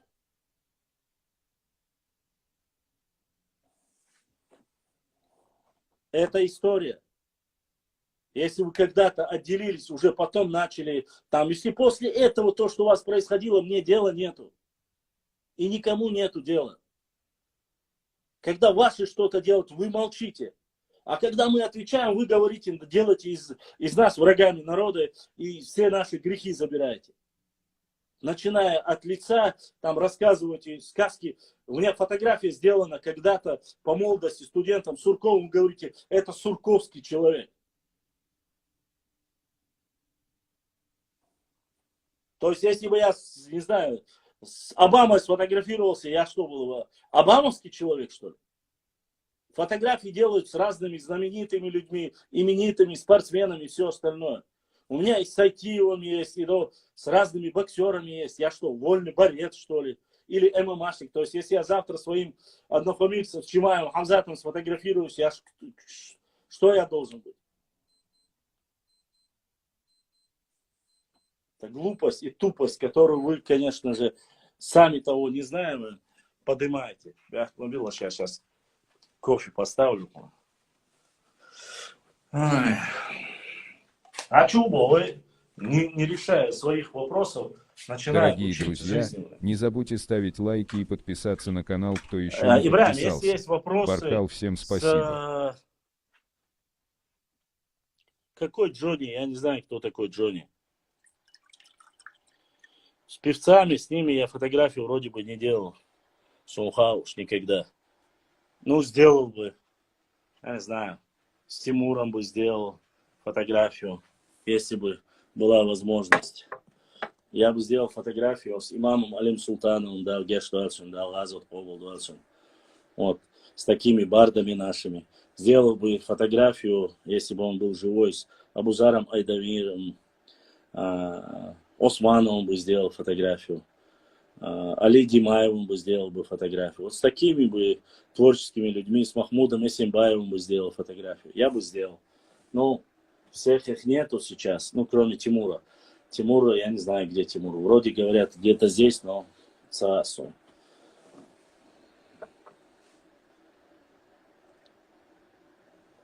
Да и старый я уже стал совсем, чтобы сейчас уже ходить фотографироваться с кем-то. Вот.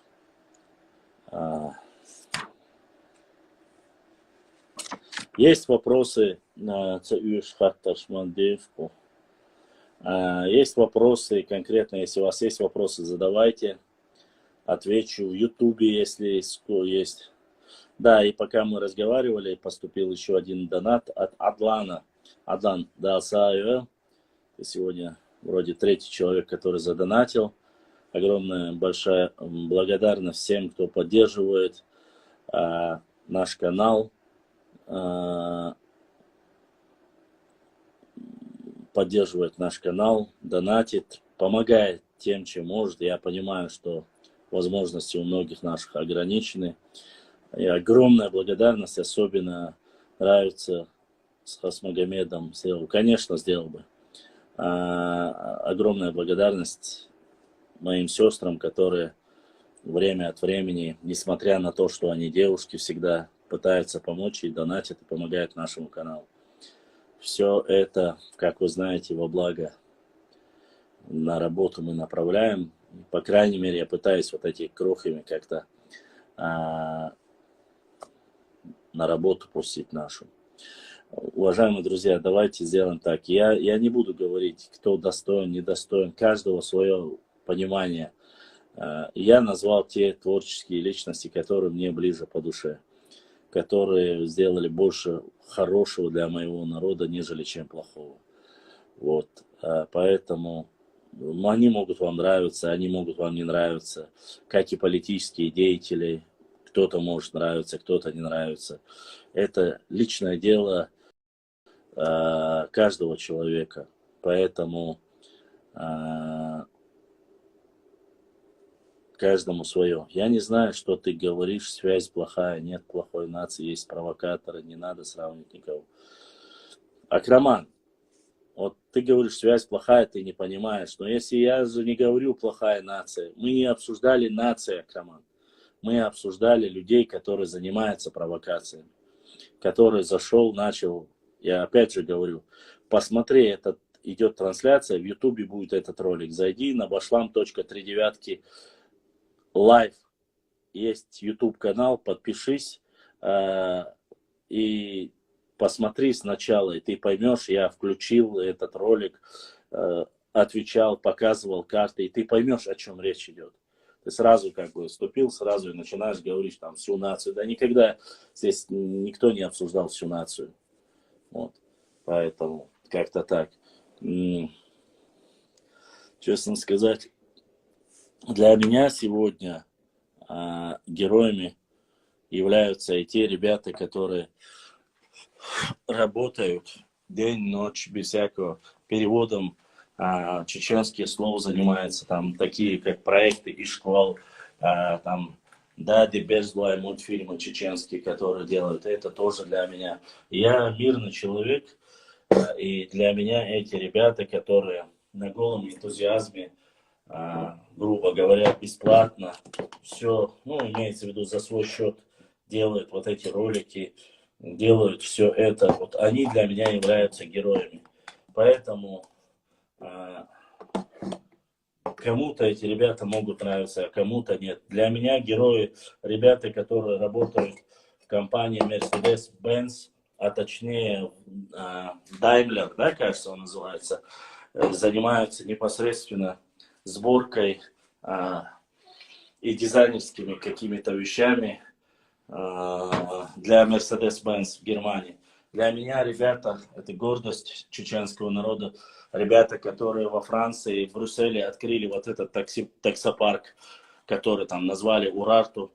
Я же их публикую не просто так. Я не хвастаюсь именно национально, вот нацией, мы сверхлюди. Нет.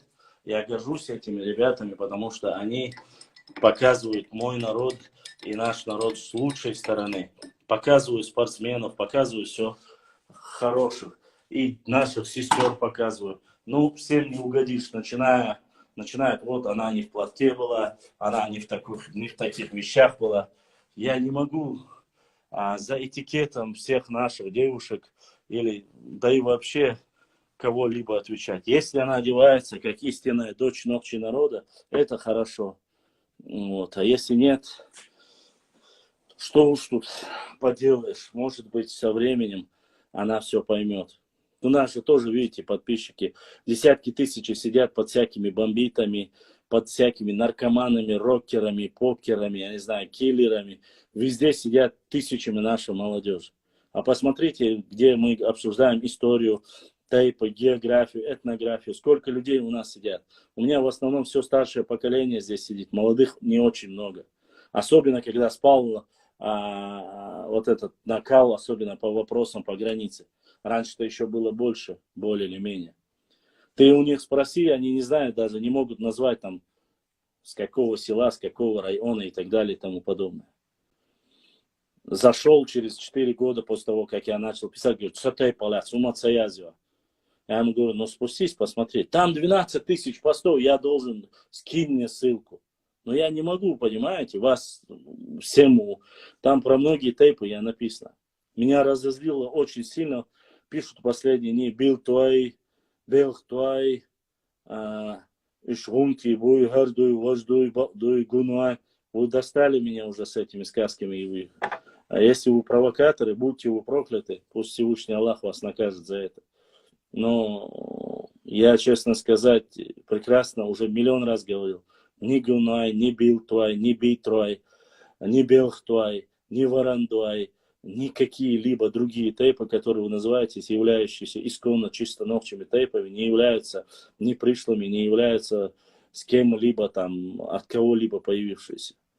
Я могу, не являясь представителем этих тейпов, могу поклясться на Коране, что это чистые ногчи были и есть. А то, что принимали кого-то, вот такие были мудрые наши предки, которые сбегали, помогали, укрываться помогали. Но их единицы. Зачем вы... Ну, у нас есть политические бараны некоторые, которые говорят, мы там сотнями, тысячами принимали этих людей. Да не принимали мы никогда сотнями, тысячами. Никогда такого не было. А если бы было, эти тысячи должны были превратиться уже больше тысячи. А небольшое количество людей, которые укрывали, помогали по адатам, это было. Но не нужно это преувеличивать, делать из этого, я не знаю. И начинают, мы же правду должны сказать, мы же правду. Ну напишите тогда, хоть один сядьте, напишите историю достойно. Правду. Ассаламу алейкум, башлам. У меня вопрос касательно Вахушти Багратионовны. Хоть я и не специалист по географии, но я замечаю некоторые неточности. Во-первых, уважаемый мой брат Солнца, эта карта не является картой Вахушти Багратионовны. Приблизительно, ориентировочно, по его словам, она составлена. Карты Вахушти Багратионовны в оригинале я не видел ни у кого. А вот что французы, вроде бы первый я видел, что по его словам составлена карта французами, потом переведенная на русский язык, я это видел. Вот. Вахушти Багратионовны, если я не ошибаюсь, умер и похоронен в Москве, если я не ошибаюсь, если его обратно не привезли в Грузию. Это вот, он тоже был, в принципе, пророссийским, можно сказать, прорусским, не в обиду сегодня нашим соседям, грузинам. И он многие вещи, конечно же, написал не знаючи, хотя его там представляют. То есть Адольф Бюрже, который обладал большей информацией о нашем народе, о географии нашей, его материалы не воспринимаются. Почему? Потому что он пишет много нехорошего, которое невыгодно. Понимаете? А вот какого-то Гарипекина, который был лесником-грибником, вот его надо написать. Опять же, Аркадий Гольштейн, все упоминали о Гольштейне, и кто-то задонатил. Юсуп задонатил, Юсуп Аллах да асаадуэл, будущник эзачка соудуэлил, да абдухуахуэл, огромная благодарность за поддержку тем всем, кто донатит. Уговорили Аркадий Гольштейн, ну вот, Это книга Аркадия Гольштейна, которая называется «Башни в горах». Начали говорить, что вот он говорил, там наши башни и, там, и так далее. Но я вам зачитываю. Здесь на его книге написано, вы сами открываете нам карты, здесь написано, в Горную Ингушетию прибывают грузинские миссионеры, здесь строятся христианские храмы. В грузинских аналах, говорит, появляется упоминание о дзурдзуках и глигвах, чеченцах и ингушах. То есть здесь дзурдзуки чеченцев Гольштейна, а глигвы это ингуши. Это тот самый Гольштейн. То есть если он что-то одно говорил хорошее, кстати, по Гольштейну вам лучше не пользоваться, потому что здесь столько написано ересей.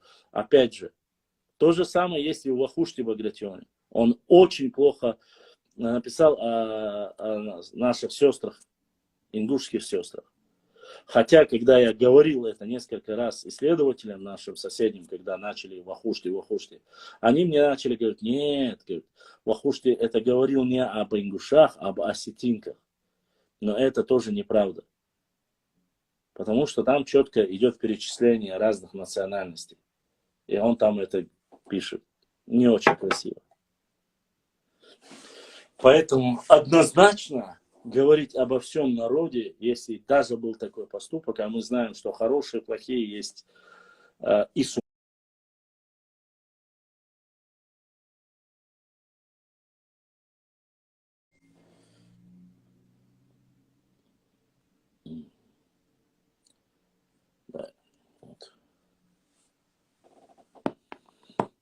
Вот. Там есть очень много неточностей, и карта, как и ту карту, которую мы сегодня, Максимова или Максимович, которого он перечислил сегодня, там тоже есть неточность. Видишь ли, как получается?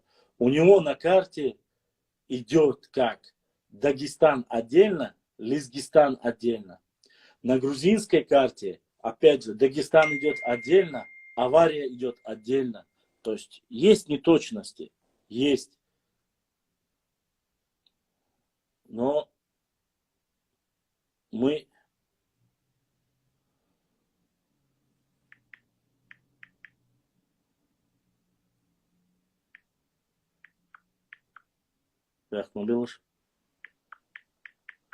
не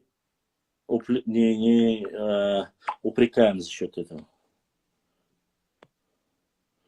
Черту Хыру из его секты, я пару дел закончу, там дальше.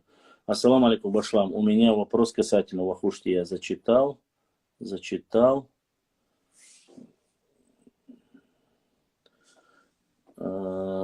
Много карт, которые недостоверных, но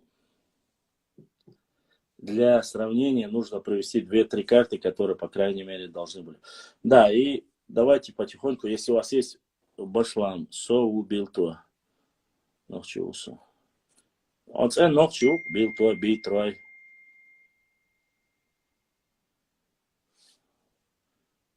Да и вроде тише.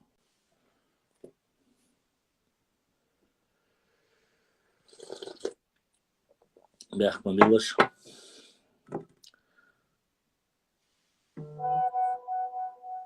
Дорогие друзья, не забудьте ставить лайки и подписаться на канал, кто еще не подписался. Баркал, всем спасибо. Ассалам, Гендергноевский Борз, Мудо, Тигр. Кстати, вот этот мой подписчик и брат, Фокс Чеченов, является потомком легендарного Сойгера, который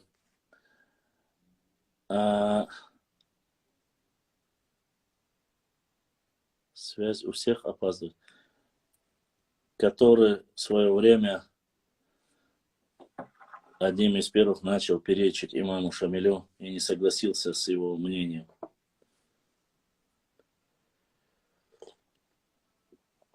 Да, Духуахуа.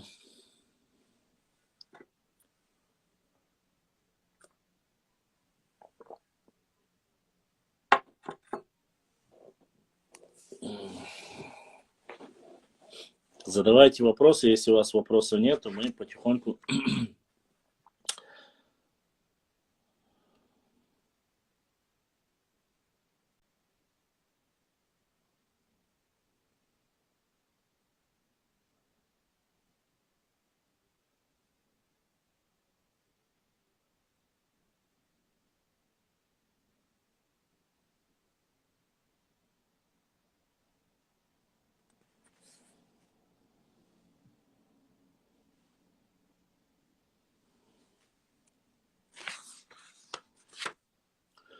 Да, ризq.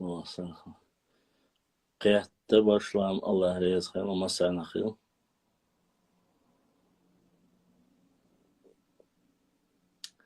Ибраим, есть что в Ютубе? Есть вопросы?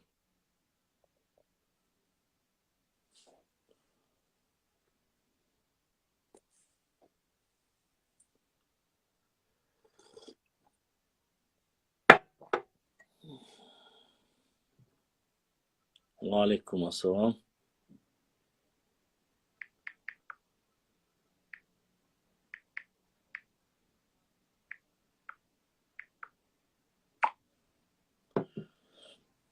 Я понял, 8 человек. Есть ли вопросы? Я хочу, как бы, каждая копейка на счету. Всех.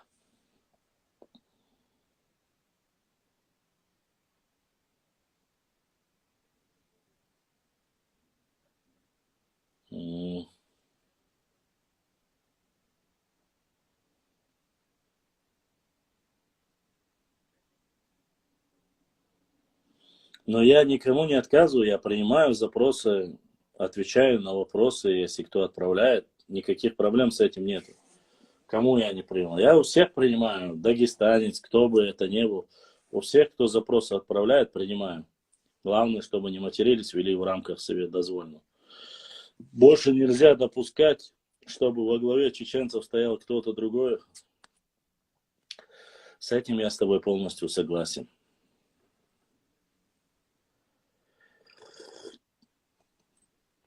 Умар, согласен полностью. Макс Мистерман, эфир я Швацер. Макс Мистерман, эфир я Швацер. У меня это Швацер. Как говорится, жесткий финансовый кризис был, поэтому не мог себя никак позволить. Что с переписью? А что с переписью? Она закончилась давно. Перепись.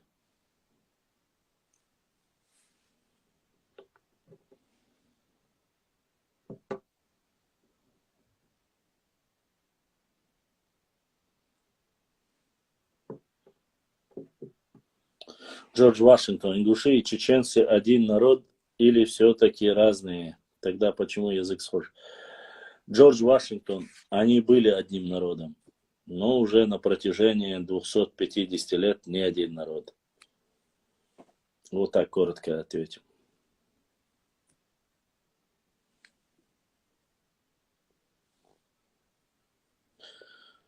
Я хотел вам зачитать один момент. Так, сейчас я вам зачитаю.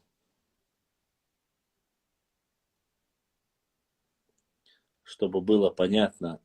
Пока вы задавайте вопросы, если есть, вы поймете, почему я это говорю.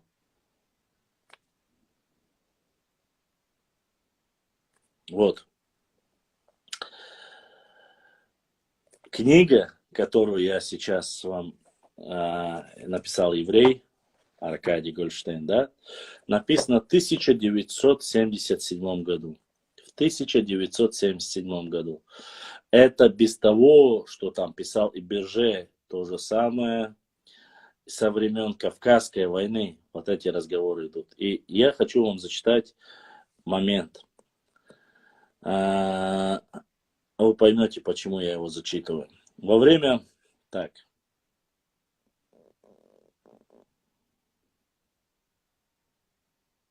Сейчас.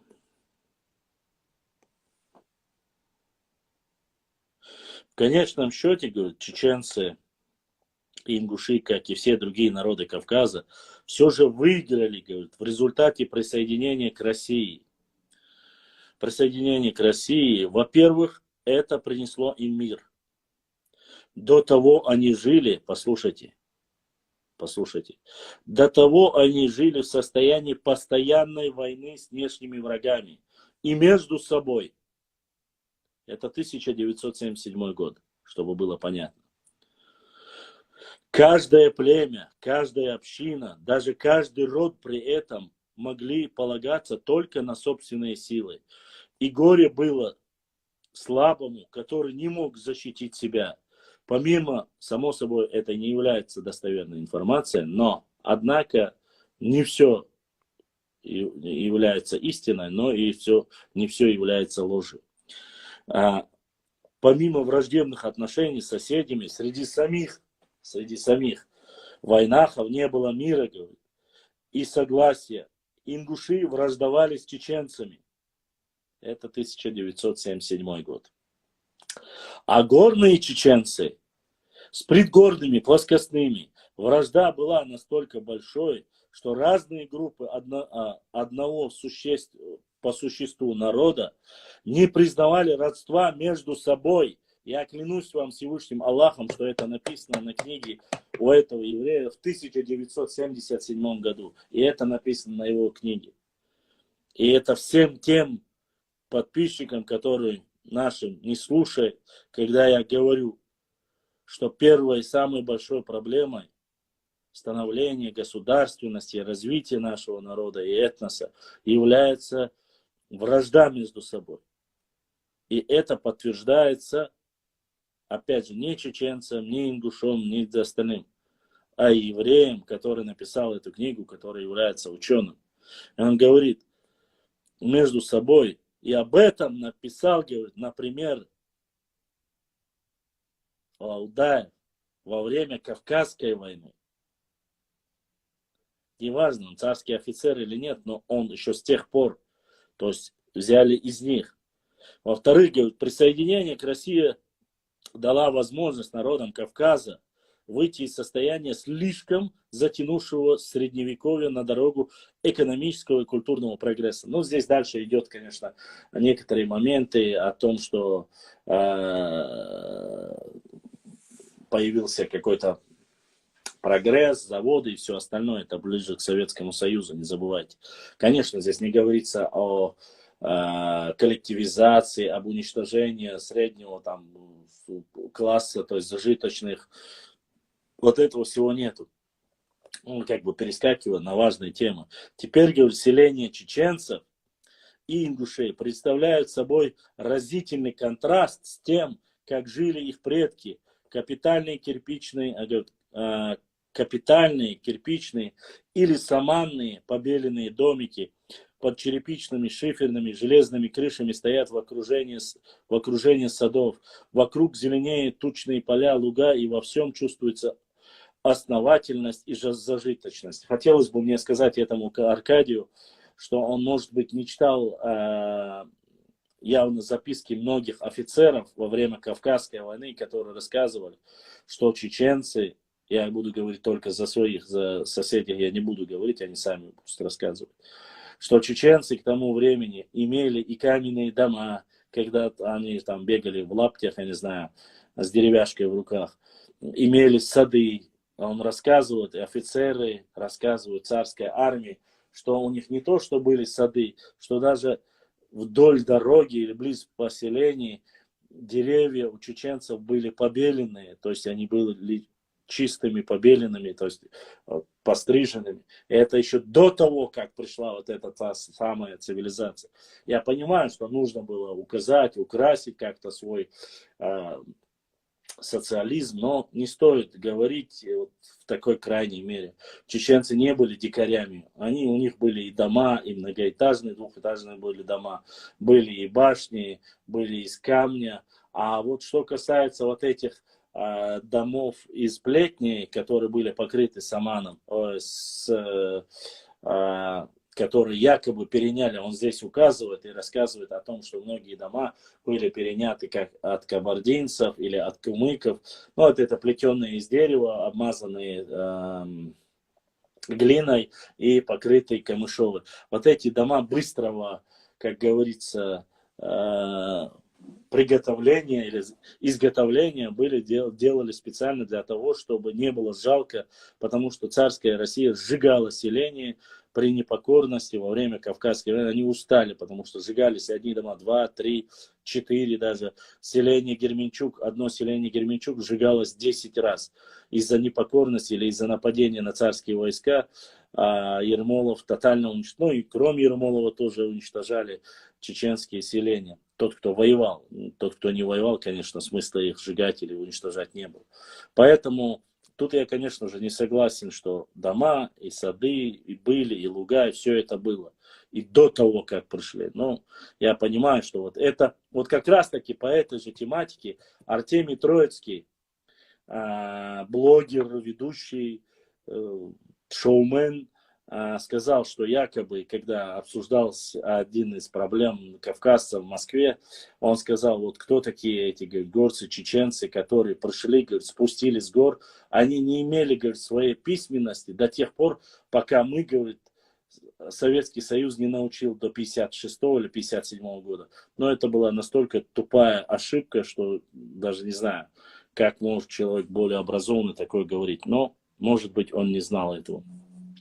Башлам, ассаламу алейкум, когда пришла Россия на Кавказ? Ну, вообще, царская Россия со времен Ивана Грозного. Со времен Ивана Грозного. Россия была не первой, кто завоевал Кавказ. Конечно же, до нее еще были монголы-татары, татаро-монголы, скифы, сарматы, кемерийцы, хазары.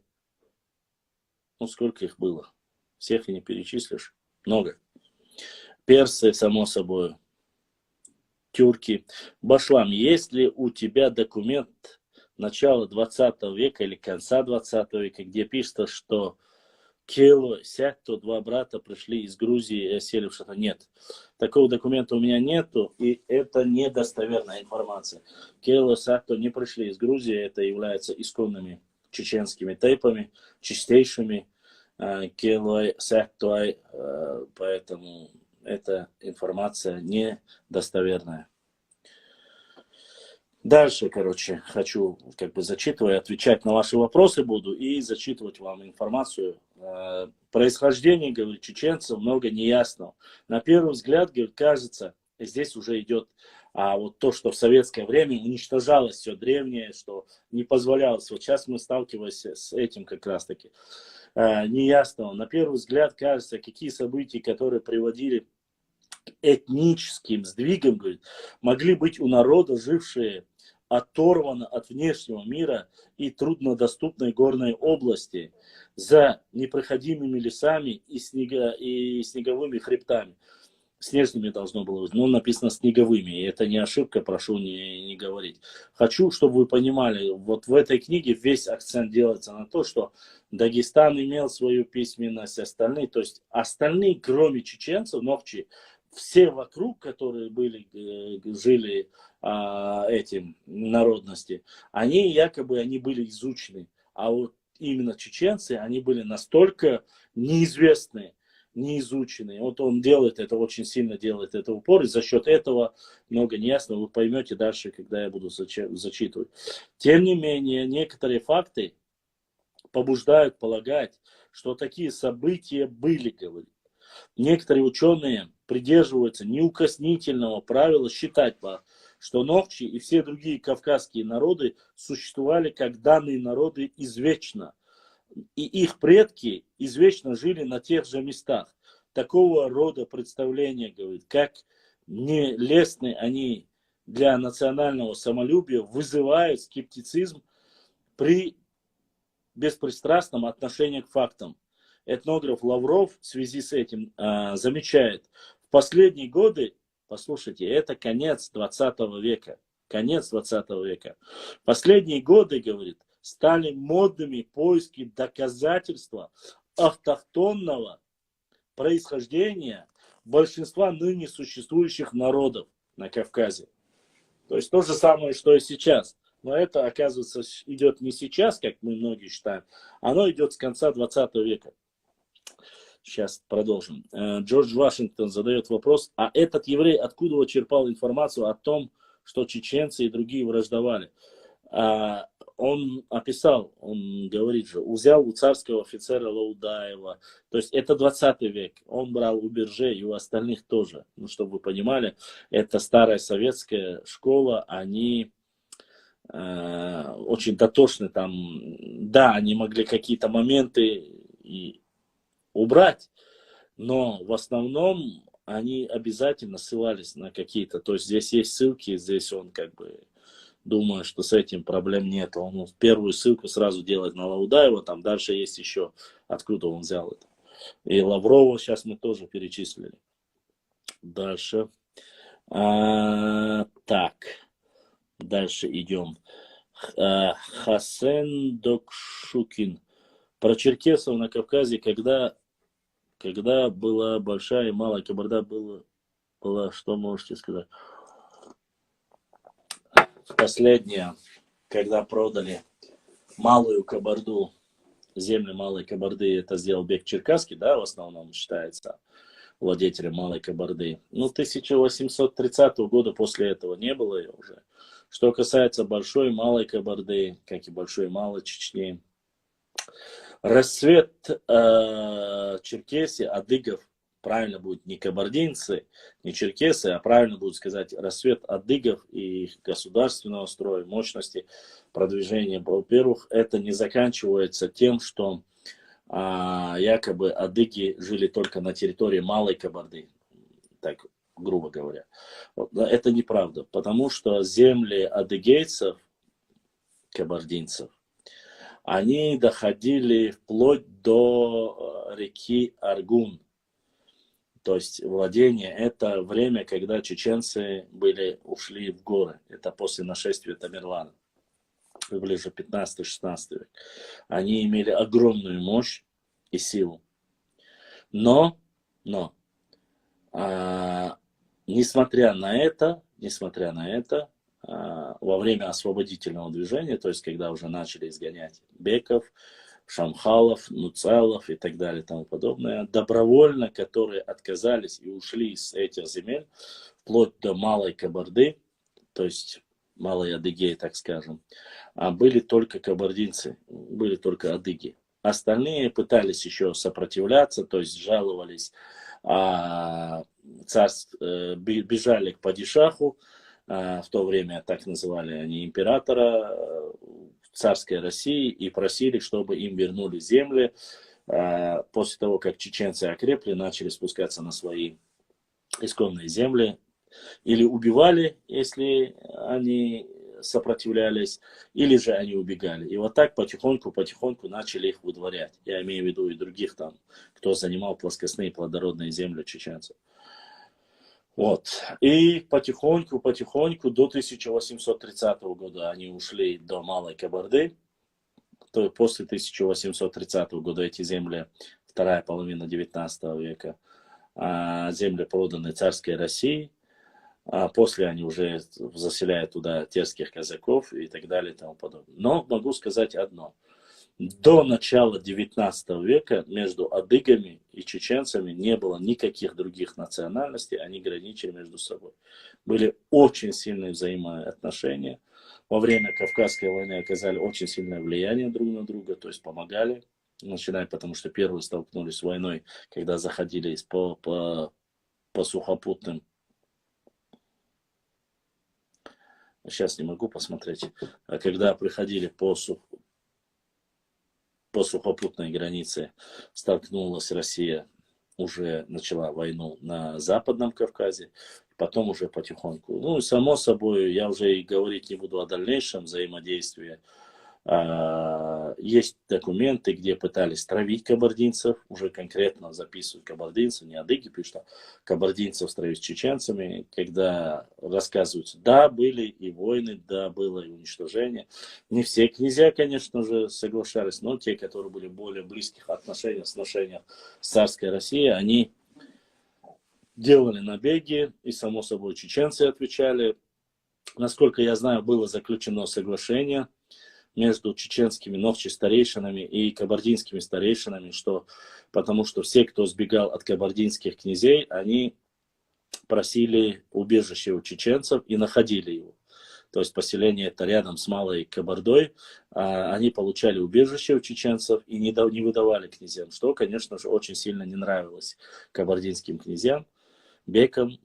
После этого договора с чеченцами они заключили договор, что они не будут нападать и помогать кому-либо, кто будет воевать против чеченцев. а чеченцы не будут там массово или вообще принимать беглых со стороны Малой Кабарды. Вот такое соглашение есть, оно, я его публиковал, если я не ошибаюсь. То есть очень много интересных моментов, уже не считая первого имама Кавказа, который стал полноценным и фактически отдал свою жизнь за своих братьев, адыгов, ныне черкесы, называйте их кабардинцами, но это все один народ, адыгей. Вот такая вот ситуация. Последнее время, начиная с 16 по 1830 год, вот фактически можно сказать, черкесы, кабардинцы или адыги, называть как хотите, определенные периоды присутствовали на территории Чечни. И добровольно ушли в основном они. Опять же, я не утверждаю, еще раз, прошу не путать, что у нас всегда были такие амурные, хорошие взаимоотношения с кабардинцами, но адыгами это неправда. И воевали, и убивали, но в конечном итоге очень хорошие взаимные отношения были, очень хорошие взаимоотношения были с адыгами. Дальше. Если мы были одним народом, зачем раньше ингуши брали у нас земли в аренду? Например, когда селились на Назрань, как можно давать земли своим же, потому что их общественный план пришел? Нет, Расул, им земли дали за счет того, что они примут ислам. Вот. А дальше те же земли, когда отвоевала Россия уже эти земли, она переселяла туда более непокорных, то есть даже те, кто не просил земли, но был в горах и вел сопротивление, а горные общества, они всегда вели больше сопротивления, нежели чем плоскостные. Плоскостные были более мягкими, а вот горные сопротивлялись, воевали. И что они делали? Или подкупали, или взаимодействовали, просили, чтобы плоскостные, они их делали более богатыми и говорили, если вы спуститесь, вам будут даны земли, наделы. И вот таким образом с горной части ингуши спустились вниз. Ну, когда-то, что они принадлежали там чеченцам, Нохчи или кабардин, адыгам, это уже другой вопрос. Привет, привет, Танюша. Так, что у нас дальше? Дело в том, что этот документ был у меня, но я его утерял. Это был фрагмент с какой-то книги царских времен, его опубликовал еще Руслан Хашханов в Фейсбуке. Не видел, брат мой, не видел. Вполне возможно, что Сатту Келу пришли из Хевсурети или Тушети. Ну, послушайте, мы же многие считаем, что вопросы... У нас до 15 века считали, что Тушины, Пшавы, Хевсуры, что они были, и мы были единым народом, но такие разговоры я вести не буду, что Сатту Келу. Я думаю, что это где-то на уровне полевого материала. Достоверность информации подтвердить не могу, потому что показывают чисто чеченские корни, и о их пришлости никакой информации нет. Я думаю, может, вполне возможно, что это наговор. Есть ли вопросы еще? Если вопросов нету, я уже буду продолжать или могу отвечать. Так.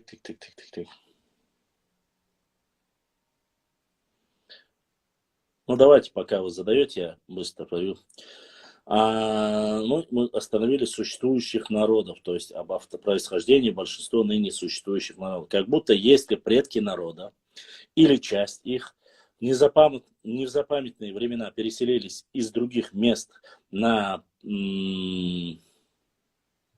это подрывает его престиж или ставит под сомнение право людей считать своей родиной те места, где они роднились. Но он не понимает немножко понятия о коренных автохтонных народах. То есть завоеватели и коренной народ, он все равно имеет свой статус. Но он этого не понимает, поскольку я думаю, что он империалист, имеется в виду непосредственно люди, которые вот имперскими мышлениями живут, они как раз так и думают. Ну, это, к сожалению, не так.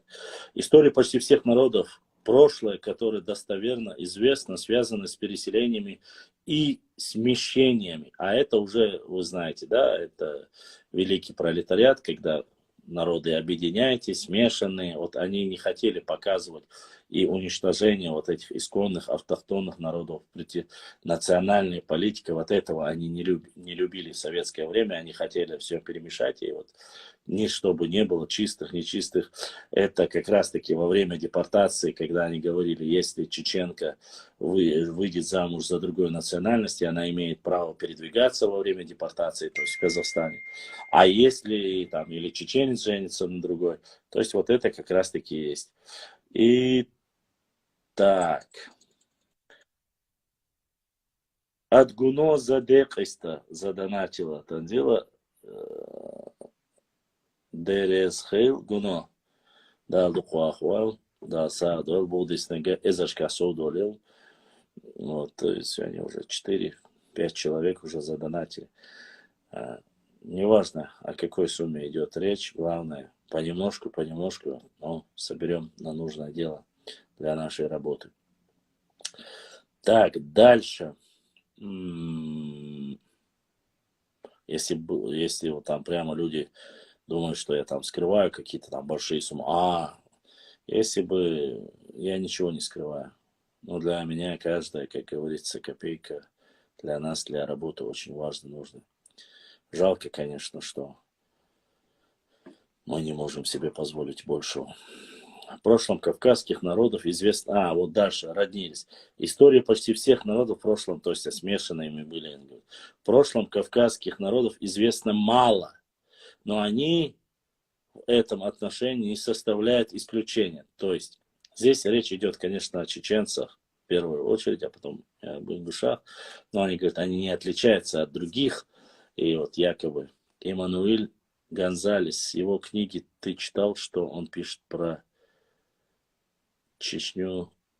Нет, у меня нету Гун самоволки, к сожалению, у меня нету. Если книги мне кто-то присылает или дарит, я знакомлюсь и говорю уже, насколько достоверна эта информация или недостоверна. А так я не читал. Чего нет, того нет. Покупать книги я себе сегодня не могу позволить.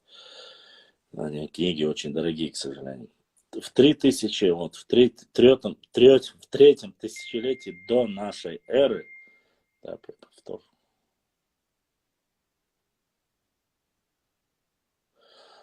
От Гуно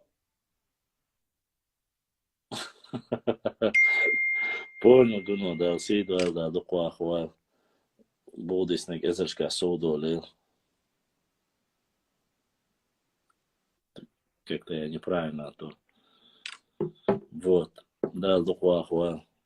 Гуно, это Баркал за поддержку, Адлан Гуно. Сейчас. В 3 тысячелетии до нашей эры почти все Закавказье и отдельные места Северного Кавказа были заселены племенами так называемой куро-аракской культуры, явно выходцами. Опять же, здесь он сейчас указывает, что пришли, не коренные, а пришли из Средней Азии. Они населяли долины, а в горах обитали племена другой культуры. В начале 2 тысячелетия до нашей эры, в эпоху трансконтинентальных миграций восточноевропейских племен, которые достигли Алтая и Индии, они заполонили Кавказ, проникая сюда из севера и с юга. В связи с этим, теория не доказанная, конечно же, но все же надо было. Все обнаруженные археологами поселения племен куро-аракской культуры прекращают в то время свое существование. Именно этим событием объясняется тот факт, что в грузинском языке имеется ощутимый пласт древнего европейского языка. Тут они, конечно же, понимают грузинов чуть выше, чем все остальные. Джо Олдо. Вопросы задавайте. Я тебе уже раньше скинул в личку эту инфу, брат. Ты не заметил, Гуно? Башканту. Гуно, брату. Информацию скидывает Гуно немало. Именно этими событиями объясняется тот факт, что грузин, здесь грузин, конечно, он подмазался под грузина очень сильно, нету зависти, нормальная тема. А в первой половине первого тысячелетия до нашей эры Кавказ стали продвигаться новые племена с юга. Имеются неоспоримые данные о продвижении предков грузин из Малой Азии. То есть и грузин, он указывает, что они переселились. Ассаламу алейкум санхауми бусул бнохчи вежри Аллах да дикенс дах долчу амин дересху. Историк Меликашвили считает, что в южных миграционных волнах того периода участвовали племена, вошедшие в число предков дагестанцев и нахчийцев. В связи с этим можно упомянуть и о новейших данных антропологии, показывающих наличие морфологических преемственностей между древним населением территории нынешней Армении и современными народами, населяющими центральное предгорье Кавказского хребта. Ну и так далее и тому подобное. Сейчас зачитывать боюсь, что уже в это время, а то я смотрю, когда я начал зачитывать это, вы как-то у меня потихоньку начали съезжать, и я постараюсь ответить на ваши вопросы, чтобы не потерять вас окончательно. Алейкум ассаламу рахматуллахи ва баракатуху. Есть вопросы из Ютуба, и вообще у вас есть вопросы, задавайте. Что касается, я говорю, тебе раньше отправил, ну, у меня, если нету книги, я информацию в директе я зачитываю, конечно, все интересное сохраняю. Если ты прислал, значит, у меня есть сохранение. Лялям Балаева. Был ролик в YouTube, черкесская журналистка брала интервью русского то ли профессора, то ли писатель про кавказскую роль черкесов. Этот писатель говорил про чеченцев и их борьбу. Да, он, во-первых, был не русский, он был абхаз, если я не ошибаюсь. Абхазом он был. Мы уже нация сформировали. Мы уже нация сформировались в 19-м. Нет, формирование нации как нации мы сформировались раньше. Считается, что мы сформировались ближе к 16 веку. Больше. Как нация сформировались ближе к 16-му. Там идет, конечно, как и общество, еще упоминается в 14 веке, но как нация сформировались мы уже ближе к... Это задонатили, вопрос отправили, я отвечаю, как бы, это первоначальный, кто донатит, этот вопрос нужно первым зачитывать и отвечать на вопрос. Ну, смотри, Аланское царство, в этот период мы еще раздробленная часть, верхняя часть можно назвать, нам описано отдельно, зурзуками, кестинцами, поэтому как нация, ты говоришь, как нация, тогда, братан, тогда ты немножко опоздал, это 14 век. Потому что, если мы верим информации Джавахашвили, это 1310 год, народ и церковь Нахчита, они говорят. То есть это уже 14 век. С этого периода нужно говорить. Как этнос, как нация. 1310. Потому что они уже идут как отдельно. А если говорить о государственности, ну, государственности это уже более поздний период. Более поздний период. Есть вопросы? Ибраим, ты не заснул в Ютубе? Ибраим, связи авуя. Наши ютубовские воины не заснули там.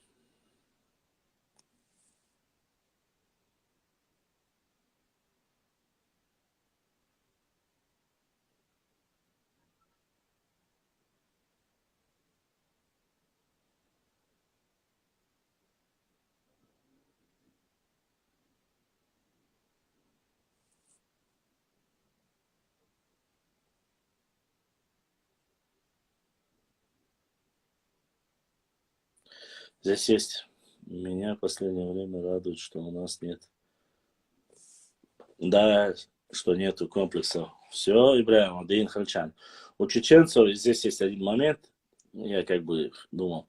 У чеченцев есть легенда о миграции, говорит, состоявшаяся, возможно, в X-XII веке какой-то части их предков из Закавказья вдоль Черноморского побережья.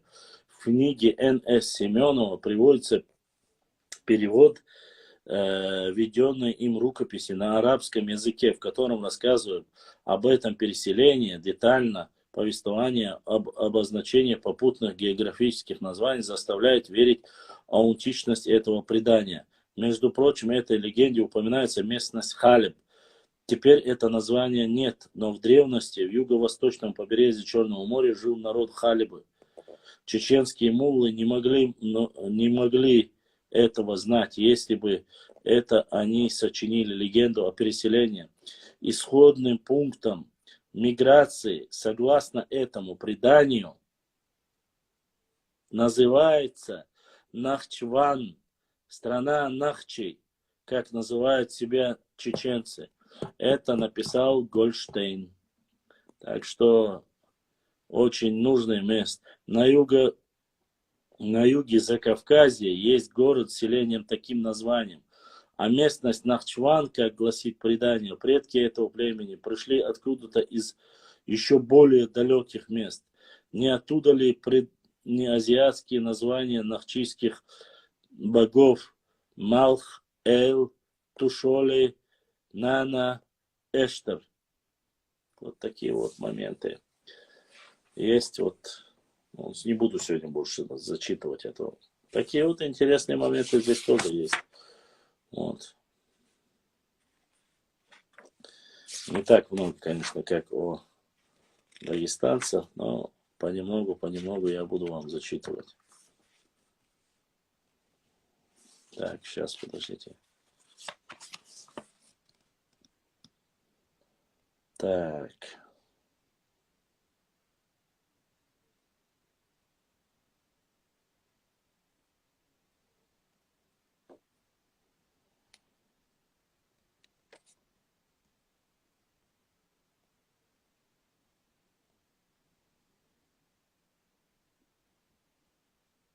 Так.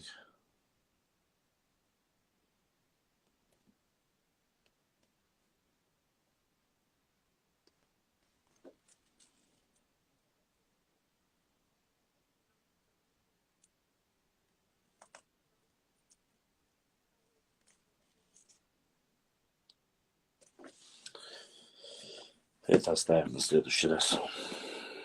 Башлан, прав ли Юниус Пан освободил Шпяхман Белашар?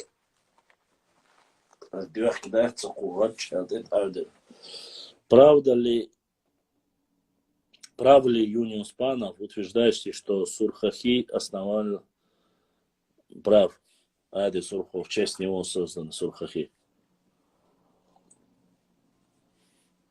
Свобода, равенство, справедливость, пишет. Среди мамлюков, кавказцев, черкесов были чеченцы, как они попали в Египет и в плен. Но это, знаете, давайте я не буду на этот вопрос отвечать. Об этом мне рассказывали, что похитили ребенка по этому пути,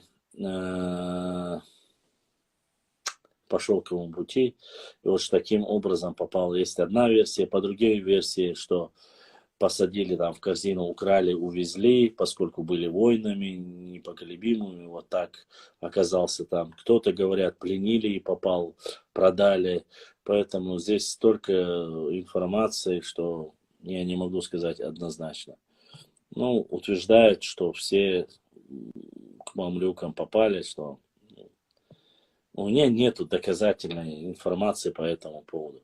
Почему переименовали Чеченский пролив в Аграханский? Ну, догадайся, почему переименовали. Потому что и до сегодняшний день пытаются переименовать остров Чечень. И говорят, что якобы в переводе Чечень это кумыкское слово, что якобы это корзина для рыбы и так далее. Чушь какая-то собачья. Нет, этот пролив назывался ранее Чеченским. Потом его переименовали Аграханским. Вот. Кстати, Чеченский остров Чечень, входил в состав Терской области, а не входил в состав Дагестана. На этой карте, особенно, которую я показывал 1877 года, остров Чечения, еще там есть один остров, они обе относились к Терской области. Но поскольку его хотят максимально отдалить и убрать, чтобы это не было никак связано с чеченцами, чтобы они не претендовали, зная нрав чеченцев, память чеченцев, которые передают из уста в уста, не хотели, чтобы это каким-то образом относилось к чеченцам, они пытаются вот это убрать. Поэтому назвали Аграханский пролив дальнейшем. Но есть карты, на которой написано, что это Чеченский пролив. Карты есть такие. Ты в курсе, что остров в 2010 году включили в город Махачкала? Да пускай включает, но исторически мы говорим об истории. Сейчас это Республика Дагестан. Я не буду там утверждать что-либо иное, а вот когда-то это было вот нашим.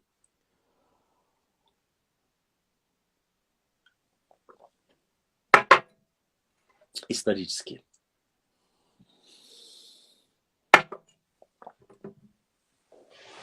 Жесткая у меня спина. Ой, прошу прощения. Телефон умирает уже понемногу. Надо передислоцироваться, поставить как часть города. Ну, сделать все, что угодно могут. Так, что у нас дальше? Есть ли вопросы? Нет вопросов. Если вы устали, мы можем на сегодня уже приостановить нашу, как говорится, наш стрим. Надеюсь, вам понравилось. Я не знаю, что он словил, белку или козу, но ерунду он несет по полной. Так, что здесь?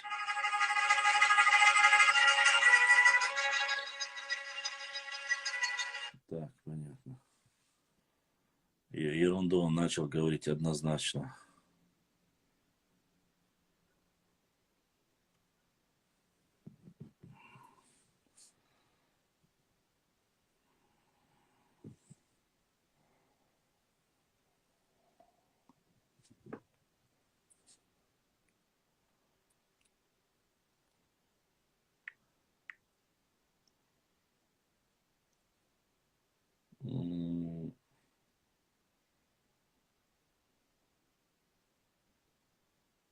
Так.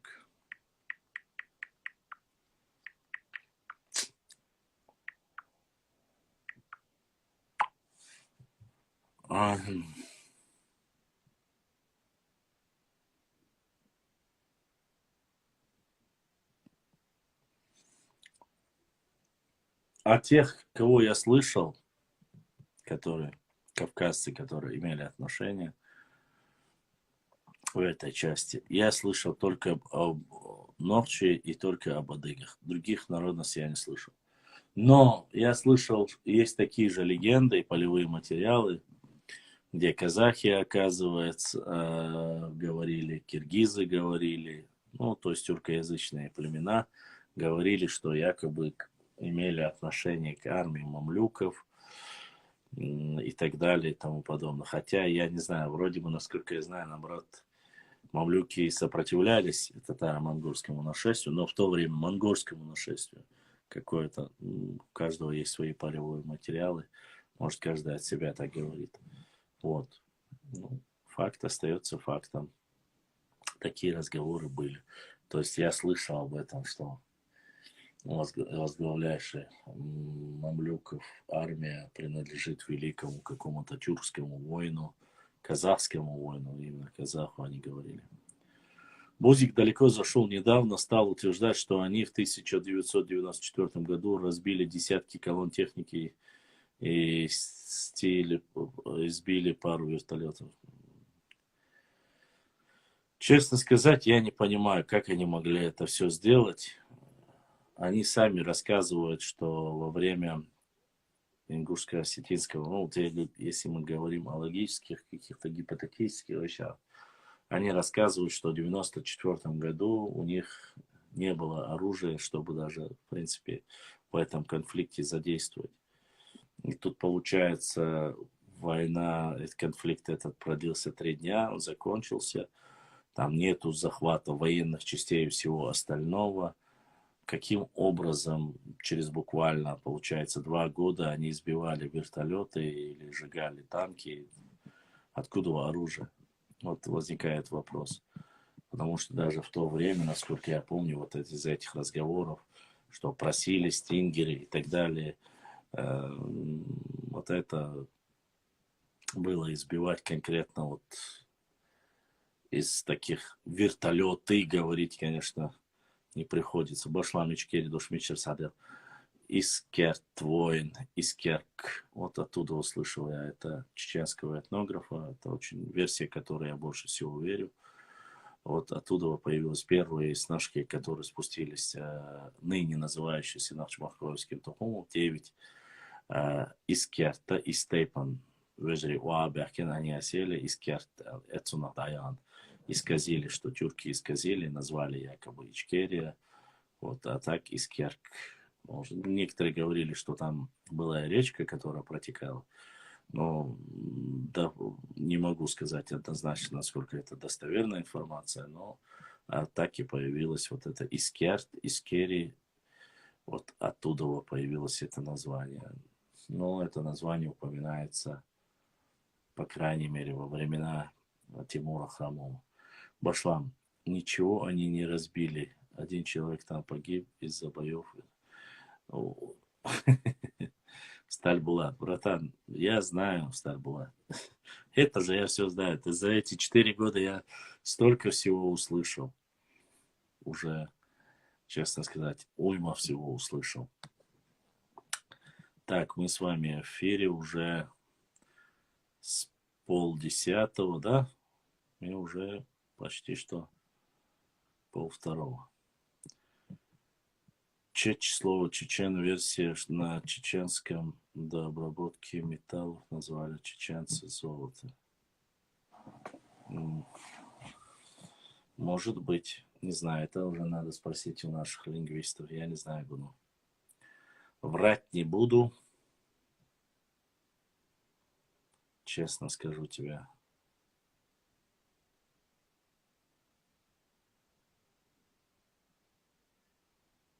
Так что вот так вот. Ибрahim, если есть вопросы,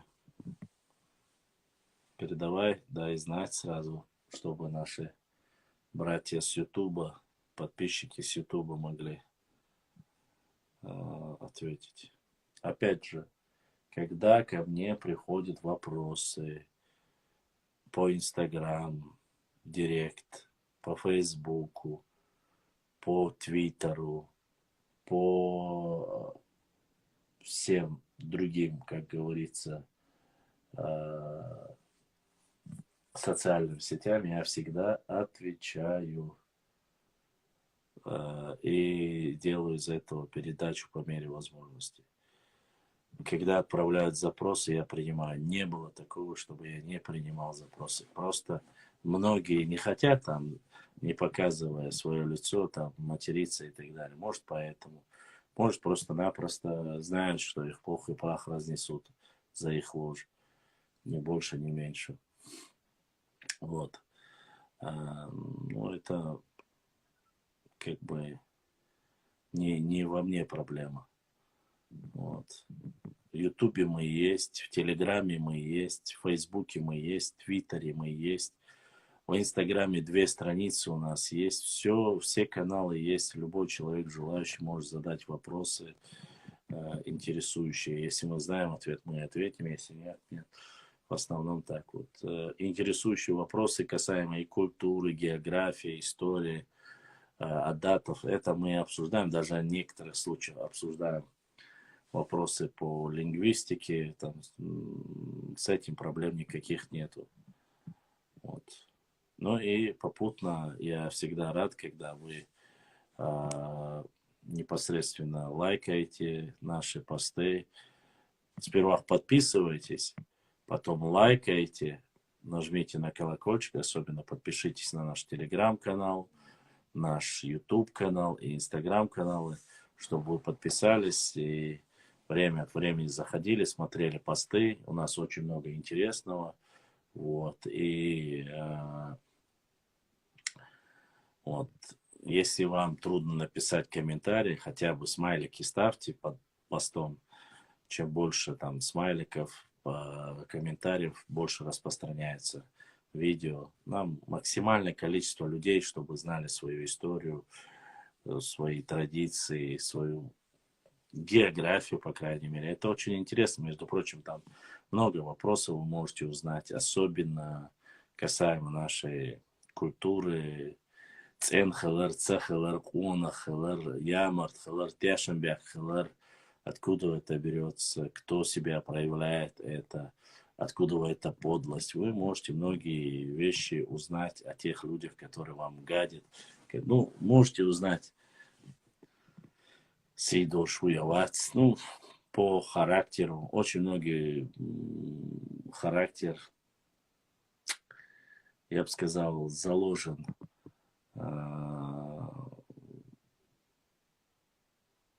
и психологии, в генотипе каждого этноса, некоторого даже в тейпе. Ну, можно много чего интересного рассказать. Просто главное, чтобы были люди, с которыми можно было это обсудить, с которыми могут это понять. А разоблачать это проще простого. Особенно тех, которые ты знаешь, что они умеют только тупо сидеть на ушах. Короче, газлал хош беш, бори, пючуач беши, газлал беши. Цель пючи, цель чады гушта, мохо.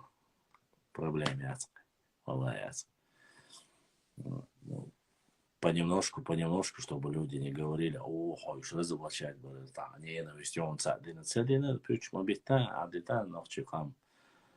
عادتا نوخچه تایپ نش عادت موخ عادت خدیک عادت موش تو جیم تا برد دخش برد خلید خش تیشم بیاک خدیک цехолиш тхайню кац и цаанешишца.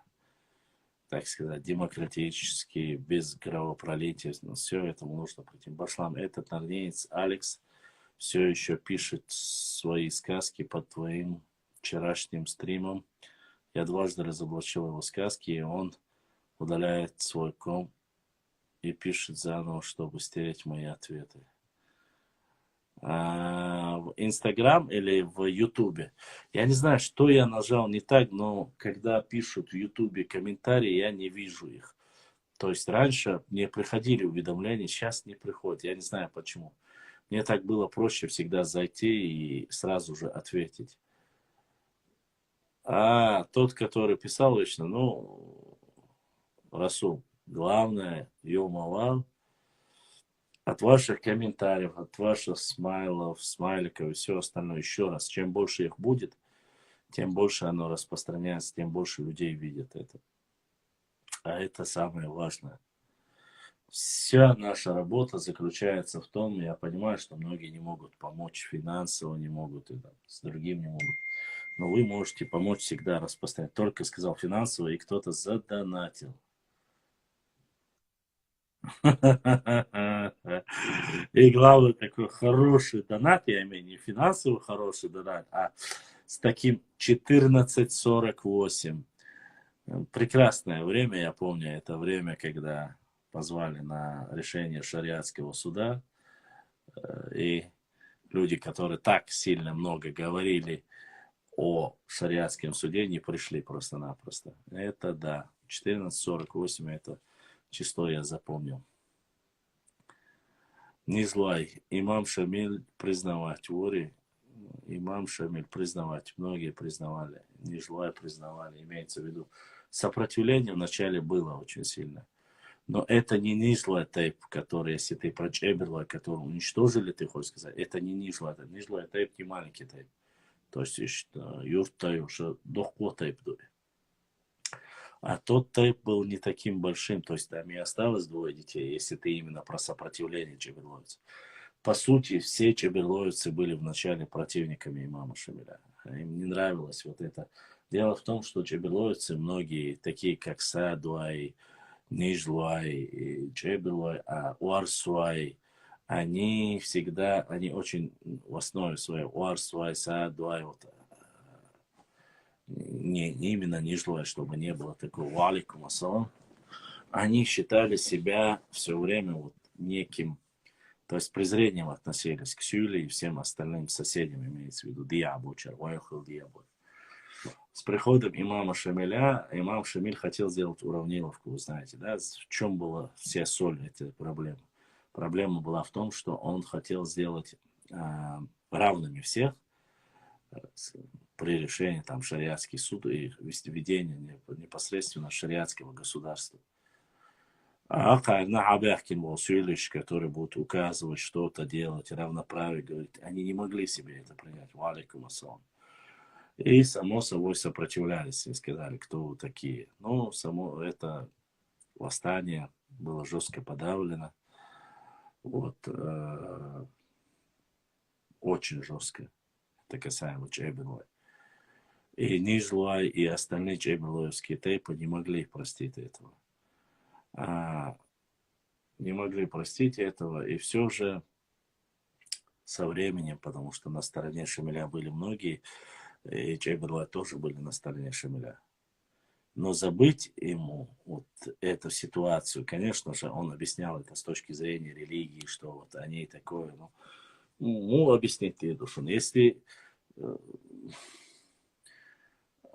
даже историки, которые рассказывают историю, для некоторых религиозников они являются такими, знаешь, нехорошими людьми. Это кто как объясняет. Вот.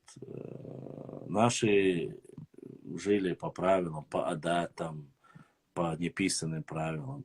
Он сразу пришел, он хотел, вот я сказал, мусульманами были Джейберлой все, само собой. Он хотел прийти, грубо говоря, и вот я сказал, вы будете жить по этим правилам. А Джейберлой и, как и остальные чеченцы, Шарва, Джейберлой не могли это принять, на себя принять не могли, что кто-то из Сюли будет указывать, им без разницы Сюли и остальные, но вот. Вот. Хасан задонатил с таким сообщением. Донатим вежери. Вот так задонатил брат Хасан. Хасан, да, Саадвал, да, Духуахуэл. Огромная благодарность всем, кто помогает нам, донатит. И по этому номеру Сбербанка отправляет донат. Огромная благодарность. Без вашей поддержки нам проводить стримы, проводить какие-то работы по истории и остальным. Уже география, история, этнография, культура было бы сложно. Поэтому огромная благодарность всем, кто поддерживает. Вежри Аллах, да, Сааду, да, Дух, да, Дошу. Разница, я шум, Мял дала, Кезг дала, Дух дала. Я знаю, что это тоже самое. Соном цвация вообще эфире яхкой донашия но все равно я за каждую поддержку рад. Войном кинчик считает и нахабу. Поэтому, ну, такая ситуация с чеберлоевцами. Но то, что было презрение, об этом и Дубровин пишет, об этом и вот сколько там, 60 дней или 30 дней в плену этот русский солдат описал, какое отношение у Нохчи было к Сюле. Башлам о Сюле хунт сабизер Чеберлош. Я же только что рассказал. Там не только Чеберлош. Вообще Нохчи всегда относились, они же говорят, значит, с презрением. Хотя, с другой стороны, они говорили, если это были соседи, то есть Аллахарца, такой, допустим, как, я не знаю, главный предводитель, там, сильный, там, именитый род, с ними роднились, говорит. Но все равно между собой чеченцы ночь упрекать бывают. А Сюлю чем зудирать, на и горду его же. Имел верш, вала, там, Гази Мухаммад, Дегю, дала, Яцюнберг, дала, Ищарик, Мари, будет арба, но с презрением относиться до урбах. Даже между собой цадовды, ачана, хам, милуар Сюлюш, кай, Мари, да, с точки зрения религии это неправильно. Так нельзя делать. Ну, я не могу сказать, что наши предки там говорить так нельзя, но делать это не запрещено. Еще, ну, Это с точки зрения религии, я не думаю, что это прям... Башлам, ассаламу алейкум, сколько этносов на Кавказе? Ва алейкум ассалам. Ой, братан, но если их чисто только в Дагестане за 40, да? Ну вот и считай, 40 там, то Азербайджане тоже может 2, Армения 43, Грузия 44. Не знаю, где-то может под 60-70, где-то так. Может быть, этносов. Может больше. Я даже не интересовался, честно. Хубахандар и сюли тхоинца. Но я же рассказывал. Бахан ас элла. Цабизар царш чиршхалар, дойншхалар, иштхалар. Чебер ваш нохчи мари йогитар сюлишик. Ямухту им бокопалмабу. Чеберлай бать азбючбеш, ас вообще общим бать. Я же рассказываю из истории, правильно? И они рассказывают, что всегда на протяжении, до прихода даже имама Шамиля, относились пренебрежительно, с презрением и борцы. Язинду класкаш яздой, киячар яздой. Кто записывал, фиксировал. Вот, и там речь не только к любой кияч нации Аллатига, именно вот цуагур ашбешбуй. Вот. Но, несмотря на это, некоторые выдавали бахцар. Халвал, Рейз Мухаммад Валерия, Гамзат Бек Валерия, Ишталла Кардаржа Бек Хули, я илм должен именитый. Ищерге цатбочар, его тербах. Но и егоче ночью шет яхде тербах. Это стаган яхде тарихи. Ну, из-за боды, где прошло сколько лет уже, 200-300 лет прошло. Хейтсам бахцинца тушат яхту боды гбахудис. Да и лахту. Цату бол бахдац. Хинцат яхту, хинцат ара о. Ишт метти гелче о. Дикдуй и дикдац. Но оли, ол. Факт остается фактом. Тут не надо именно чеберлаш. Чеберлай, цена, цидоша, цен. Но церц дозне ашбу чеберлай шарвай. Церц ани донч дюшбеш ушбу. Церц дюхат ван бешбеш ушбу. Так, само собой, цер маг жвай, инц маг жвай чеберлаш, как относиться, да, что шей үстриш даже ваш хлебош, хамирш яш, сюлиш язю. А вы чара всю жизнь, еще вы үстри бежниш даже ваша, вы баца бяшлил бош бу, ал вы чар дюч до иметикш бу.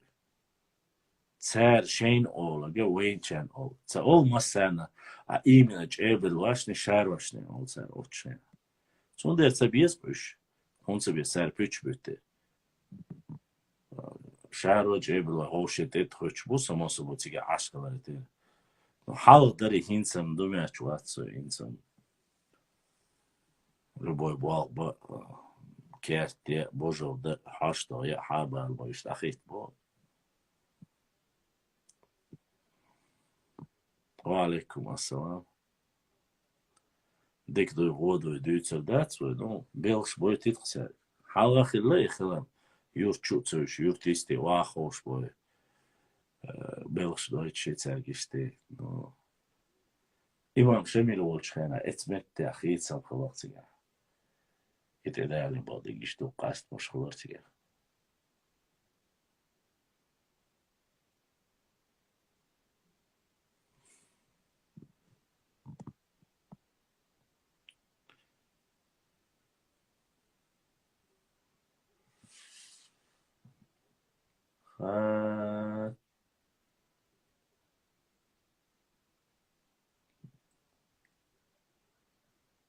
واتساب شو حاجة وشابة واتساب شو حاجة اها نوخشي يو و زدنات دينا نوخشي يو دال سي دويل دال دقيا خويل آياتن يولا через YouTube донат хакача Будущник Эзашка Судоли телевизионный. Огромное спасибо, благодарность всем, кто нас поддерживает и помогает нам. За все вам огромная благодарность. То есть, видите, несмотря на то, что Нохчи живет в Европе, она смогла задонатить, и это дошло. Значит, система, поставленная нашим братом Ибрагимом, работает. Через донейшн, конечно же, доходит. Но эти сволочи, конечно же, шей налог цеяхсаешь, но молодец.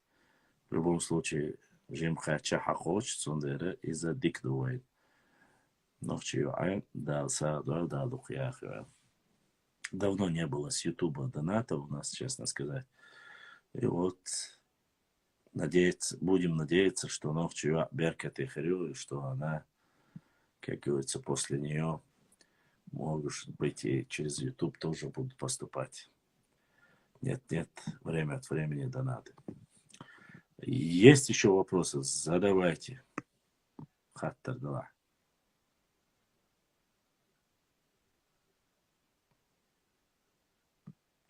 И что-то опять 15, 20.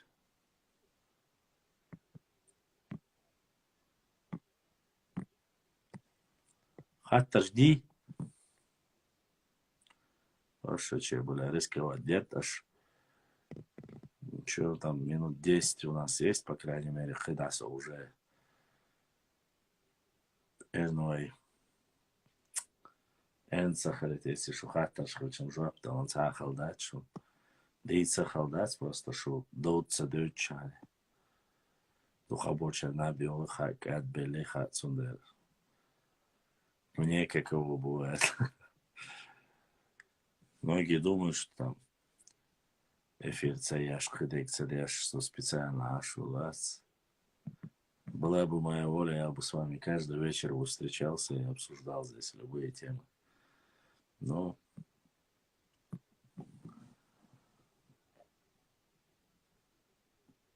это он шадек цунул раздок. Ибраим, масуа ютуб чё хаш. Ахадна биолитиш, мы чувство сада уж будет ешо шабиш.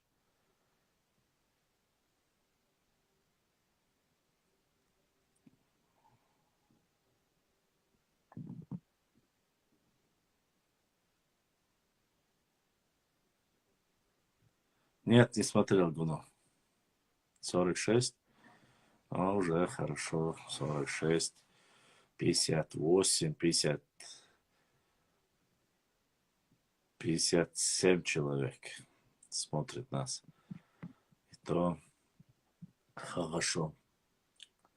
Нет, не смотрел. Но сегодня у меня пришла информация о том, что там где-то есть храм, Шуанойский храм, где-то в Карачаевске. И мне прислали, что какое отношение к Нохчи Тейпу Шуной имеют карачаевцы. Ну, наверное, только ту связь Шуна и Тейпа, ареал проживания был более расширенный, сказано Нохчи Тейп, но и мы знаем, что могильники, которые были раннего аланского периода, раскопаны, когда сдали ДНК, они показали, что этот тест показал, что они относятся к гаплогруппе Q, которая больше всего у Шонуай, у Энгной, у Ардлуай и Эхшбатуай. То есть показал вот этот гаплотип захоронения аланского периода. İşte что шо. Сасуили вардуй чуай нохчиш дан луш хеллер бош авар ханст. Хеллер. Ханста. Дан луш хеллер алхон гини анац анц üstro ويا مودا زا أحسب مو على عبوك بقدون если он ценится чебано üstrin данлуш хези так عبوك بقدون على цагине он же оно üstrin данлуш Geniat, أخي بقدون سجن знаешь, что يسك خبر Дань, Дань ложь сахала, ума ложь сахас. Духом даются, да, ну просто. Ишь там остара националисту больше, ум что есть что да, цадуешь от нас. Язык без костей врать можно сколько угодно. Берзу, Истран, вот я, вот, не спала. Коран уроки, не спала уже. Жауно, Истрачон, Ахшлуш, Геншен, из Дуптига.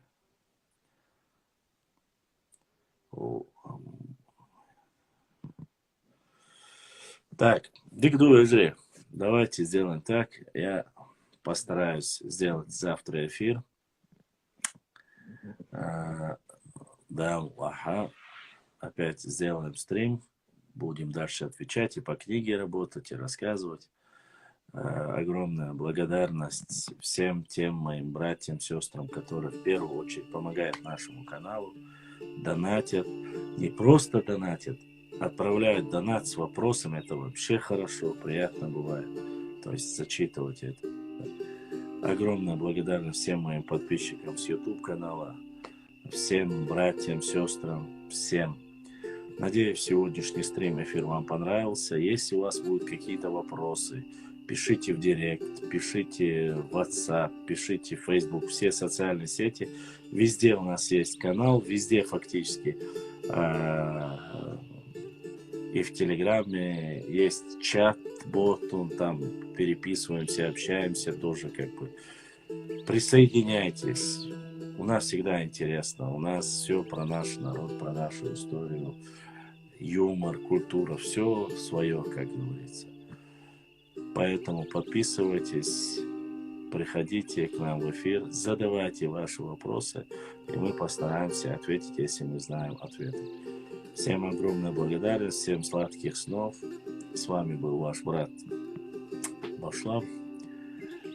Адекюэль, бюсте, халеорил, хану и гурду, шейхатта, когда я спать не ложусь, если сейчас после эфира что-то, пишите, отвечу, если знаю. Адекюэль, маш айл. До завтра.